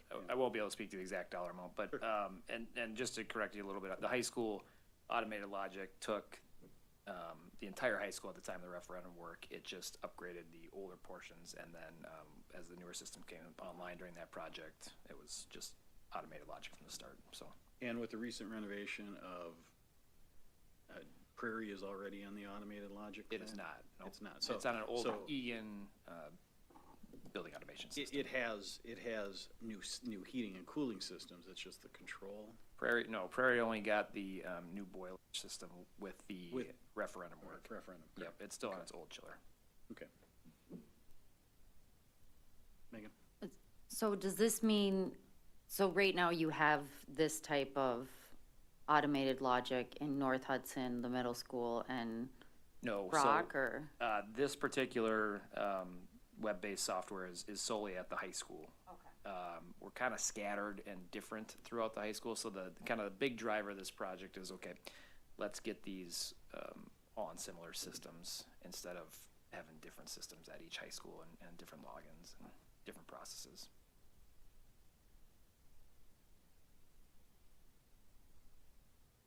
And Bonnie, it notes in the memo, but just say it for the public, this is budgeted for in our maintenance plan. Yep, so it's in our long-range maintenance plan, and it actually came in about $75,000 less than what we had budgeted for this line item. I'm sorry, what was the number you said? What, we had 925. Yeah, so it came under, which was nice. So it came in at 842. Correct. Kate? This isn't my area of expertise, certainly. But I am curious, maybe we've worked with automated logic before, or I'm missing something, but did we get any other bids for this work? I can speak a little to this. I think just kind of what I brought up before, this is trying to standardize what worked and has been cost effective, and as Bob noted, kept our heating costs similar at that 425,000 square feet of high school. Going with that because it's standardizing what's throughout the district. So if we went with somebody else, it'd be introducing new software. Very good, thank you so much. Is it proprietary? Does it have future upgrades that we can look for, or? Yeah, being web-based and open source, not open source. Not open source in terms of security, but yeah, it continually gets better upgrades, security updates. Mr. President? Molly? What do we have at North Hudson, the middle school, and EP Rock? So compared to this? North Hudson and EP Rock are on the same Schneider Electric-based program, and then it's a little different here. It's Ewell that's provided the automation. So it's a different automation system at those schools versus? Yeah, so these? through the referendum work, Rock and North got one set of software, Middle got another, and then this the proposal for this one would match the high school. Okay, for Rivercrest and? Prairie. Prairie, yes. It's just not questioning, but curious why they're all different. It's Yeah, really a cost decision is what we did with, through the referendum. through the yeah. referendum. Bidding process Yep. and what worked. Okay. And the thing is with the high school, at the time, we went with automated logic to try to switch the high school to what we're doing currently at, at Prairie, at the middle school or at North Repeat would just be astronomical because of the size of the building. So it's easier to bring, if we're gonna bring other buildings online, it's easier to bring them online to what we're already doing at the high school versus moving the high school to something different. Aaron, did you have something? Oh, okay. I saw Reach. Kate?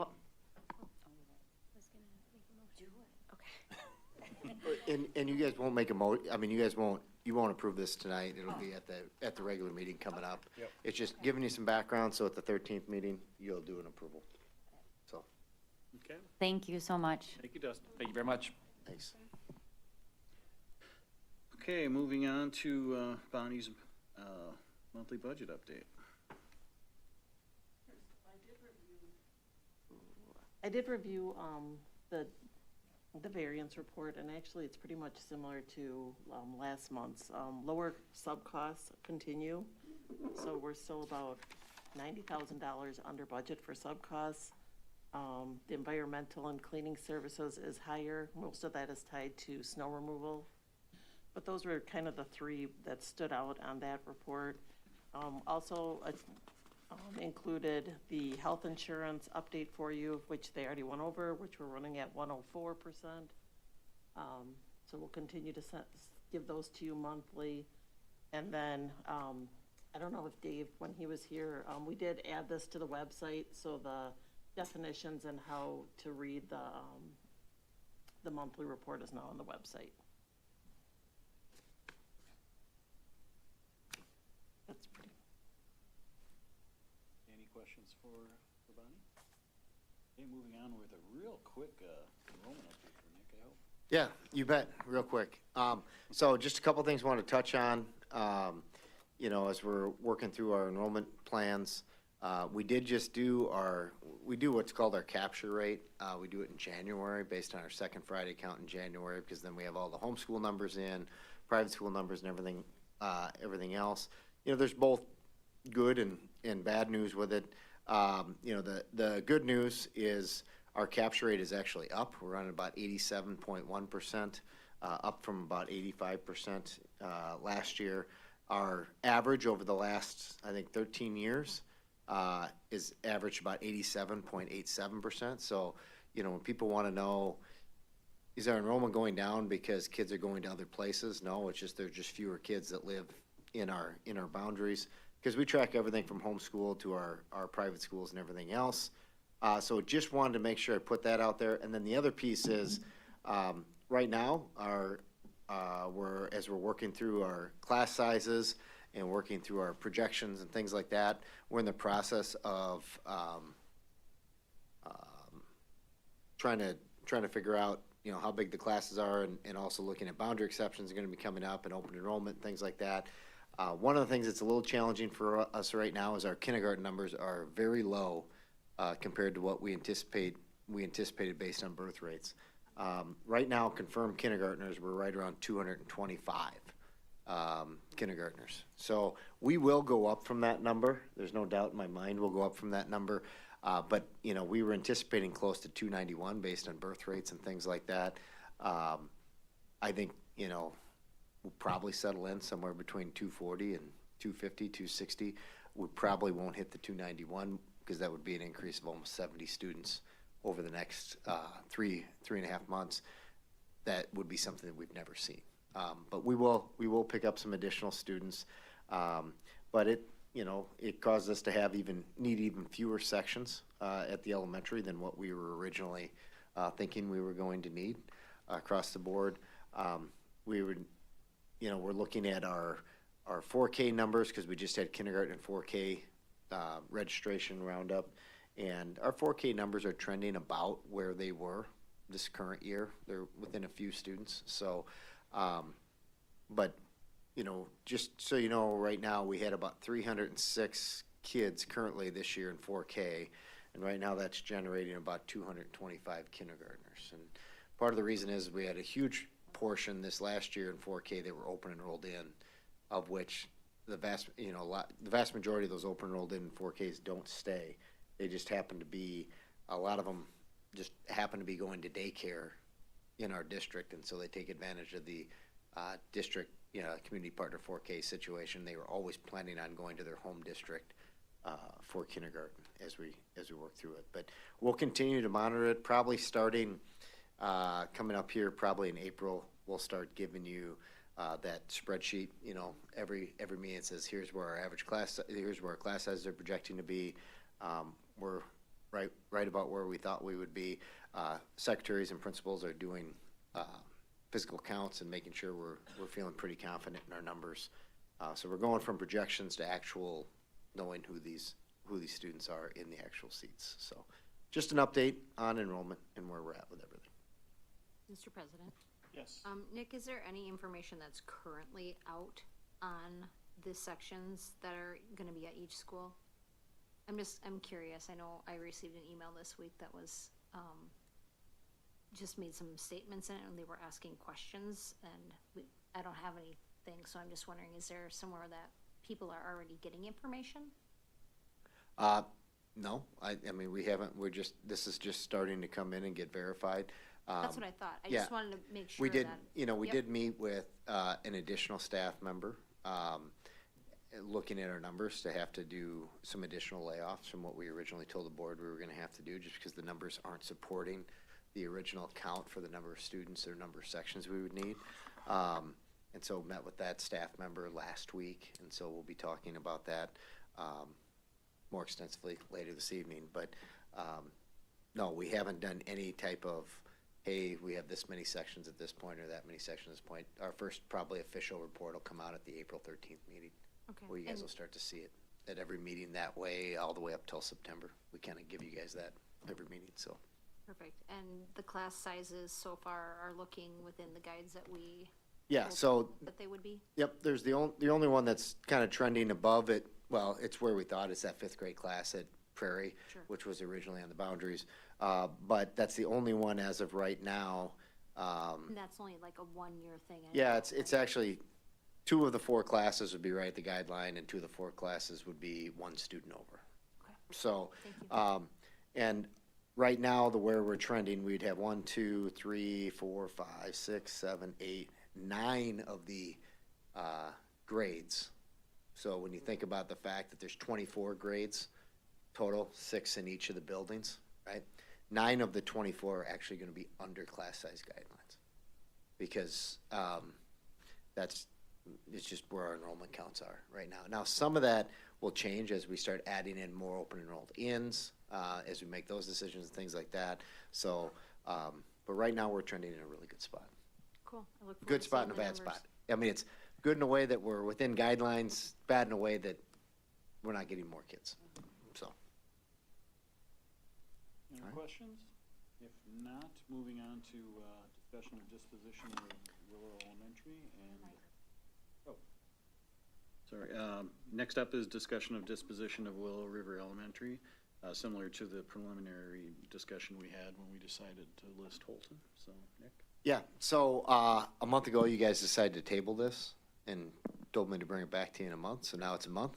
And so, typically what would happen here is you're not making a decision tonight to list any buildings, you're not making a decision to sell any buildings, other than the decision you made with Holton. That's it. I'm just saying, as it relates to Willow River, what I'm saying is, I just need some type of direction. Do you want me, similar to what you wanted me to do with Holton, go get a listing agreement? I can contact Brian, say, put together a listing agreement so the board can review it. You guys can go through and decide, if that's how you want to list it, and then take action in the April meetings. I just need to know what direction you'd like to give me, so I know I can get you guys what you're asking for. Mr. President? Aaron? Just my personal thought, I would like to see, us pause just a little bit on this building, the second one. Just kind of let things shake out a little bit and, not list it until after the school year closes. Any comments? Mr. President? Yes, Megan? I see where you're coming from, Aaron, but I think what we heard from Brian a month ago, which seems even longer ago, I can't keep track of time anymore. You know, he was saying, given how complex of a building Willow is, that this may take more time, from what he said, to find the right buyer. And I think, you know, there were definitely some faux pas on that tour at Holton that happened during school-age care hours, but now we have different rules in place, non-disclosure agreements folks are signing when they tour the schools. I would hate for us to wait to list it and lose the opportunity to have a buyer that is good for our community and something that costs our, you know, we have a building that's costing our school district and our taxpayers more money, and we lose the opportunity to have a good sale. You know, anyone who's looking at it, it would be evenings and weekends, nobody's there. We know school-age care is gonna happen in the summer.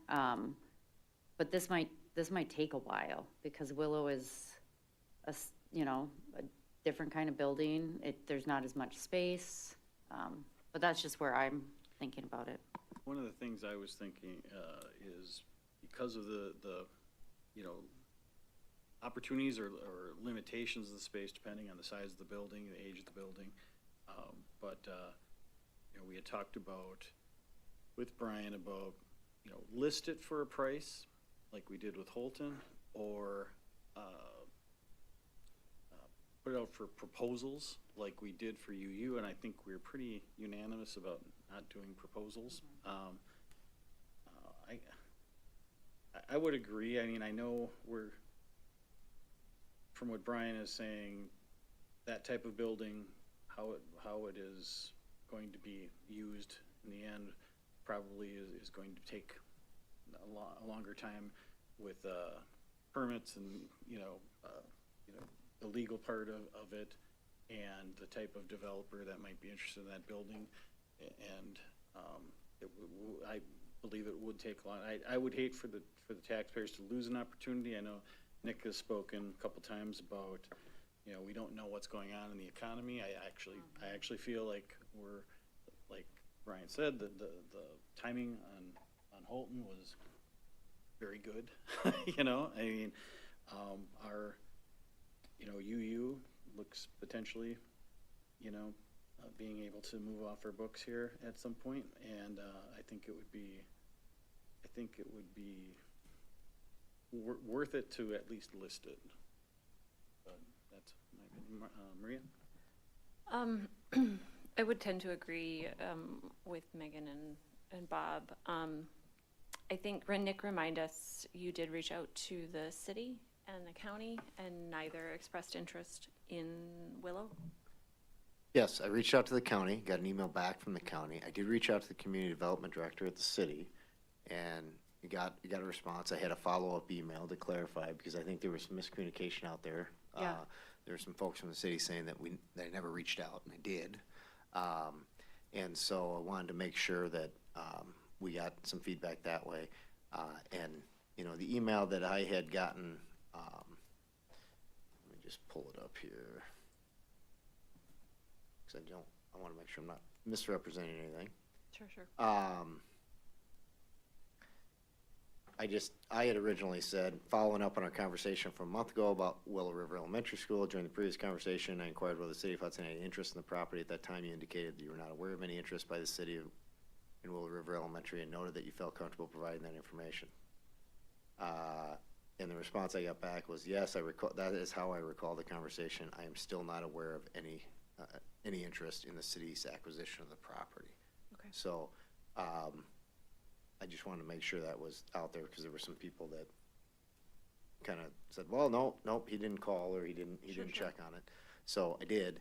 And again, you're not deciding tonight whether you're going to list it or anything like that. I just, as you know, there has to be some background work even when you get to that point of deciding list. Yep. And that's why I would need direction. I don't want all of a sudden go off and put together, work with Brian to put together a listing agreement and pricing and all that stuff if you say, no, we're not doing anything like that with the building. I just need some level of direction so you guys then have options moving forward.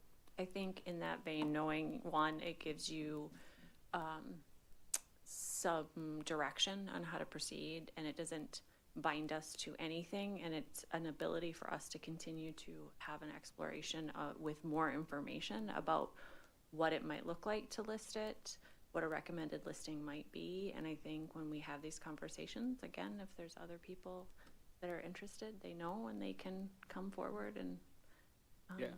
so I would be supportive of that. I'll clarify. I didn't mean vote to list it today. I meant go through the same process as Holton, like you say. Yeah. So Brian? Yeah, thanks, Mr. President. Aaron, I understand where you're coming from, and Willow, I think, is a different situation than Holton. It's a more complex building. I think will take a different kind of buyer. Waiting another month to get the conversation started is probably okay. We might not miss anything. On the other hand, we're not going to meet again for 2 more weeks here, at which point we'll have something to consider about starting to list it. So we're getting towards the end of the school year. I guess, kind of thing, I think probably a lot of you, like myself, people have reached out to you about, like, why can't we do something, to make Willow a community building? And nothing this school board does precludes the community from starting that process, starting those conversations. That's going to take a serious effort, though. It takes funders, it takes organization, and something I've been reflecting on. Nick just brought it up, talking to the county and the city, and part of me kind of regrets asking Nick to do that, because that's not really, it's not the role of the school district to facilitate community development in a building that we can't afford to keep in our portfolio. So I beg people to please, I would love it if there was some community organization to do something with that building. It's a great location. It will take some money, but there's some energy out there, but it will take some organization. And so, I guess at the end of the day, I think, Nick, I'm also fine starting the conversation with Brian, but I just wanted to kind of clarify. I've been doing a lot of thinking on this. I think there needs to be clarity in the community that it's really not the role of the school district to, we've got enough on our hands. Look at our agenda tonight. Like, Mr. President. Molly had the light first time. You go. Oh, wow. Buzzer. We need buzzers. I just completely agree with what you're saying. I would love, that would be in my mind, the best use. You'd want it to be used as a community building, whatever that was, but it takes money. People have to get their ducks in a row. And, I've gone to a couple, breakout sessions for WASB where they do talk about some of these things that happen when schools have done those things, but it's extremely unusual. It's very difficult. And I certainly think that we would be cheerleaders for that, but maybe not the engine that made it would go. And then I wanted to address what Aaron said too. I have felt all along like we should put a pin in the school year. That's kind of how I've been going. But I do feel like, that even if my heart feels like that, I think the logical, looking at the economics, possible inflation, I wouldn't even think that there would be a interest rate hike that might come. This is going to cost a lot more maybe if we wait. So I kind of think we need to move forward based on the way things are looking. So, and also with what Megan said, weekends, evenings for showings, and that's how it has to be, and NDA. Maria? I think the only thing I would add, because I love specific examples, there was a group over in Stillwater that recently purchased an elementary school, and it was an independent group that started a community. They wanted, for the sole purpose, to start a community center in the St. Croix Valley on that side. It took them several years to put together their roadmap, their plan, their funding structure, their vision, their board. there's a roadmap there from other organizations. They have successfully done it, and would love to champion that. I think also, to Brian's point, I think it's Brian is a point well made. That's not our role to facilitate that. We financially cannot hold on to these buildings. And my concern with holding the conversation of waiting to get the information for listing, we then run the timeline of us now having a building longer that we know already needs work, that we have to continue to pay for and maintain, and it's not being used. And unused buildings dilapidate very quickly, and it makes it harder. So I would hate to have that building just sit empty for any longer than it needed to in that neighborhood. And yeah. If the partnership you're talking about is in Lake Elmo. It is in Lake Elmo. I'm blanking on the name of the nonprofit group that got it started. And that was a district office and a school or It was a whatever? district office and a school in Lake Elmo, and I think that it was up for sale for at least 2 years before, and they themselves got together at least, I want to say 2 or 3 years ago, and put their board together, and it took them a good 2 years to, I think, capital, to raise the money to purchase that building, and they were looking for a while to see where this community center could land on their side of the river. I think if the Holton building was sitting in the Willow lot with 12 exactly. classrooms Oh and a my nice gosh. gym and a cafeteria, Yeah. I think this would be a very different conversation. Very much, yeah. Instead of a 5-level, Be really 100,000 hard. square foot building with, Mhm. so, yeah. So I guess do we have to, No, well, I just ask Brian to move forward like you did with Holton, with a perspective of. And then the And board, again, you'll take official action before you do anything else. Correct. Like you won't, I mean, you're not saying, yep, we're agreeing to sell it. You're not saying that, hey, you're just, get us more information related to this, and that'd be a listing agreement, would be the next set of information you'd get. Mr. President? Yes, Aaron. Nick, could you just walk through, and I appreciate what you said, Brian, I'm not, I get collecting all the information, and I'm understanding it's not listing it. But could you just, for anybody else listening, talk about the summer programming that's already scheduled for Willow, talk about the building occupancy plan during that time, and then please talk about the plan for moving out all the materials and where they're gonna be located, how much time you think that's gonna take. Yep. So, Willow's gonna be the site of our school age care, summer school age care programming, all summer, all the way up until, usually about a week before school starts, is that August 14th? So we will have kids in that building all summer long. It won't be until after that point, that we'll be looking at, moving the stuff out. Now, there will be stuff that's moving out of that building as teachers are moving their stuff, where we're moving teachers' classrooms and things like that into their new spaces, into the buildings that are staying open. But that building, the plan for that building is that we will have kids in there, we'll be utilizing it. Kids will have access to everything in school age care like they normally would all summer long.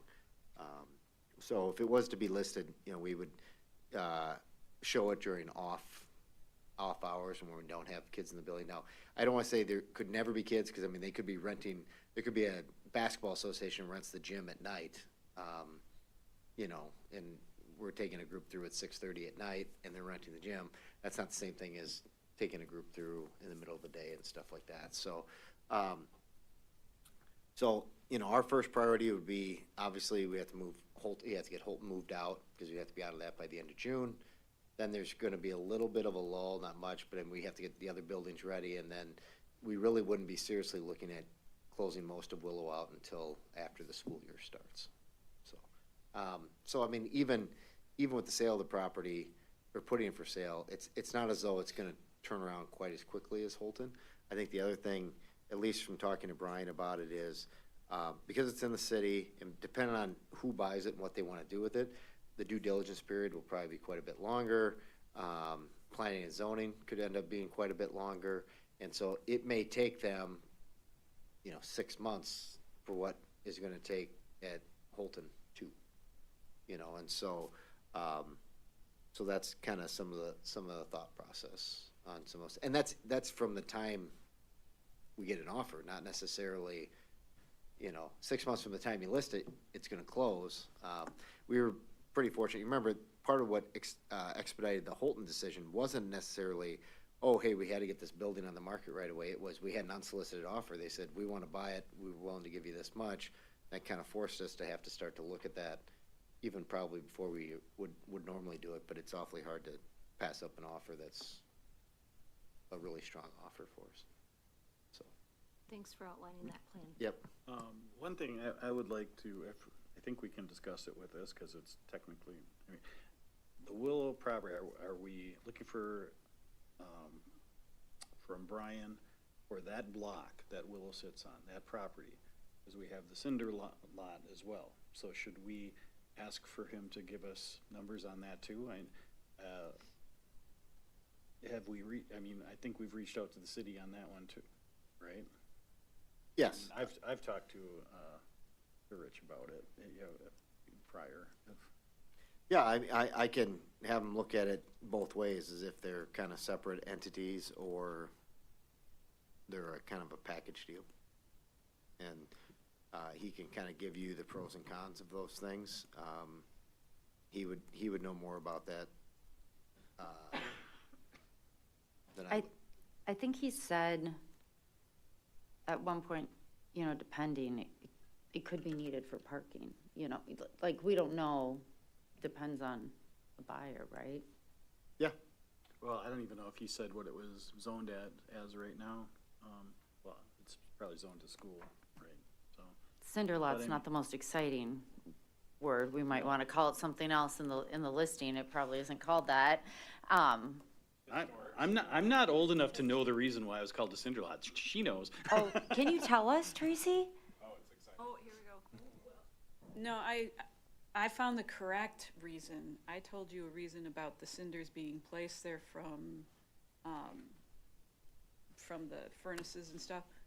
So it was when the district decided to purchase that piece of property, it was for a playground and they needed to resurface the playground. So they resurfaced it with cinders. And they did that for about 5 years and decided that there were too many injuries related to the cinders. Shocking. Kids were eating cinders, I take it? What year was the cinders, the surface, do you know? I think it was in the 30s. I'd have to go back. I don't remember off the top of my head when that all changed. And the only reason I bring it up is, should it be looked at being marketed as along with it or separate? It could be residential, it could be single family houses put there, it could be. I think we just ask his opinion. Yeah. That's okay. Okay. Nick, one more question for You bet. When you corresponded with the city and the county, I'm just curious, them giving you an email answer, doesn't that have to, when somebody proposes or even asks that question, doesn't that need to be put on their agenda for them to discuss as a board? Well, it just depends on, there are people that'll ask me questions about the district, and not every question that comes to me comes to a board agenda. And if they feel comfortable saying it's not in our plans and we're not doing it, how they decide to do their things and who they give authority to, that's their entity and their thing. The conversation that I got from the county, I sent a similar email, and I got back from the county, thank you for thinking of us. At this time, I can see no additional no uses for an additional site. We've accomplished most of our site improvements from our current space need analysis. Okay. So, I'm not going to sit there and probably email each individual board member. I'm going to email our contacts, and if they feel comfortable speaking on behalf of their entity, that's their thing. Oh, I just wanted to see if that was done. And I think too, Aaron, like, if it is listed, it doesn't preclude the city or county from deciding, oh, actually, we want to make it on, like, they're not bound by whatever email they sent at a certain time. Right. Okay. If no other questions, moving on to staffing updates with Shannon and Tara. I can start us off. So, as you know, on February 25th, we did communicate our certified staffing placements. And then since then, we've been doing a lot of things. We got room numbers communicated to staff members in their buildings, and letters have been sent out as far as packing and instructions and what to do. labels that are color-coded. They go out tomorrow. Oh, they go out tomorrow, okay. And then the principals have opened up their buildings one day last week and then one day this week for staff members to go out and see their new space. And also, we've been working on support staffing, and we went out and had meetings with all of the support staff at every building last week, just to kind of communicate where we were in the process and what the timelines were, and then we opened it up for questions. And so we are ahead of schedule for support staff, just like we were for certified staff, and we're looking to communicate those placements April 10th. And then all layoff conversations will have been had before then. And then just a couple quick updates, kind of more on the transition in general. We are going to have student bus tours on April 22nd, where students will be visiting their buildings. May 18th, then we'll open that up in the evenings for families to visit. And then I know a big question and a lot in the special education world is, our caseload's going to be determined in teachers. We did meet on the early release with all special ed teachers and principals in this room and got a very solid first draft of all of the students, all of the case managers, and they even started working on class placements for that. So that's a huge start. And so that was a successful Friday afternoon. Thank you so much for all the work you have put in, and I always love to hear about color coding, so. Very organized. All right, if no other questions, one thing that was talked about is with teachers boxing up things and packing the rooms, as they do every year, right? Or depending, so, just, be aware of at Willow and Holton, as far as, keeping those boxes out of the hallways or whatever, so, I mean, we do this all the time, but that's specific for this year. Okay, if no other questions, going on to the food service pricing with Bonnie. Sure, so this is an annual item. Typically you approve next year's food prices this month or in April. We're recommending a 5-cent increase. It kind of varies between 5 to 10% or 5 to 10 cent based on the USDA economic research. We're going to err on 5 cent. We do still have a fund balance in our food service, and they really encourage you to utilize that instead of increasing rates. So our recommendation would be that last column. And then I believe on the second page is kind of a historical look back of what prices have been. And then we'd ask for approval at the board meeting. At the next board meeting or this meeting? It'd be at the board meeting coming up in April 13th. Okay. In the spirit of Rob Brown, how's our participation rate? Okay. I'll bring that to the next meeting. Very good. Any questions? Kate? I have something to say not related to food service, so if there's other questions. Not on the agenda. I know. Okay, good. I just wanted to say that it is National Social Work Month in March, and I just wanted to give a shout out to our amazing school social workers who work tirelessly and do such an amazing job with our kids. Excellent. The end. The end. Thank you. Okay. Now, who wants to read the closed session motion? Should we do like every other or something? I don't think you can. You can't? You have to read all of them. Gotta read them all. No, I mean like she does one, I do one. You can read them however you All want. right, I'll do it. Oh, go ahead. Okay. Go ahead. The board will convene in closed session pursuant to Wisconsin Statute 19.851E to deliberate or negotiate the purchase of public properties, the investigating of public funds, or conducting other specified public business whenever competitive or bargaining reasons require closed session regarding the unsolicited inquiry on the remaining parcel of the UU property, and pursuant to Wisconsin Statute 19.851C to discuss and take action if appropriate regarding the employment and performance evaluation data of public employees over which the governmental body has jurisdiction or exercises responsibility, consideration of certified staff employment and or preliminary notice of contract non-renewal and or layoff, pursuant to Wisconsin Statute 19.851C to discuss and take action if appropriate regarding the employment and performance evaluation of public employees over which the governmental body has jurisdiction or exercises responsibility, consideration of certified staff employment and/or final notice of contract non-renewal and/or layoff, and finally, pursuant to Wisconsin Statute 19.851E, to consider competitive bargaining with the certified union for the 2026-2027 school year. Please excuse my mispronunciations of some words. Do I have a second? Second. Second from Kate. That's got to be a record. Let's do a roll call. Dahl? Aye. Garza? Aye. Gerlach? Aye. Powers? Aye. Rosowski? Aye. Rudy? Aye. Bauman? Aye. We are now in closed session.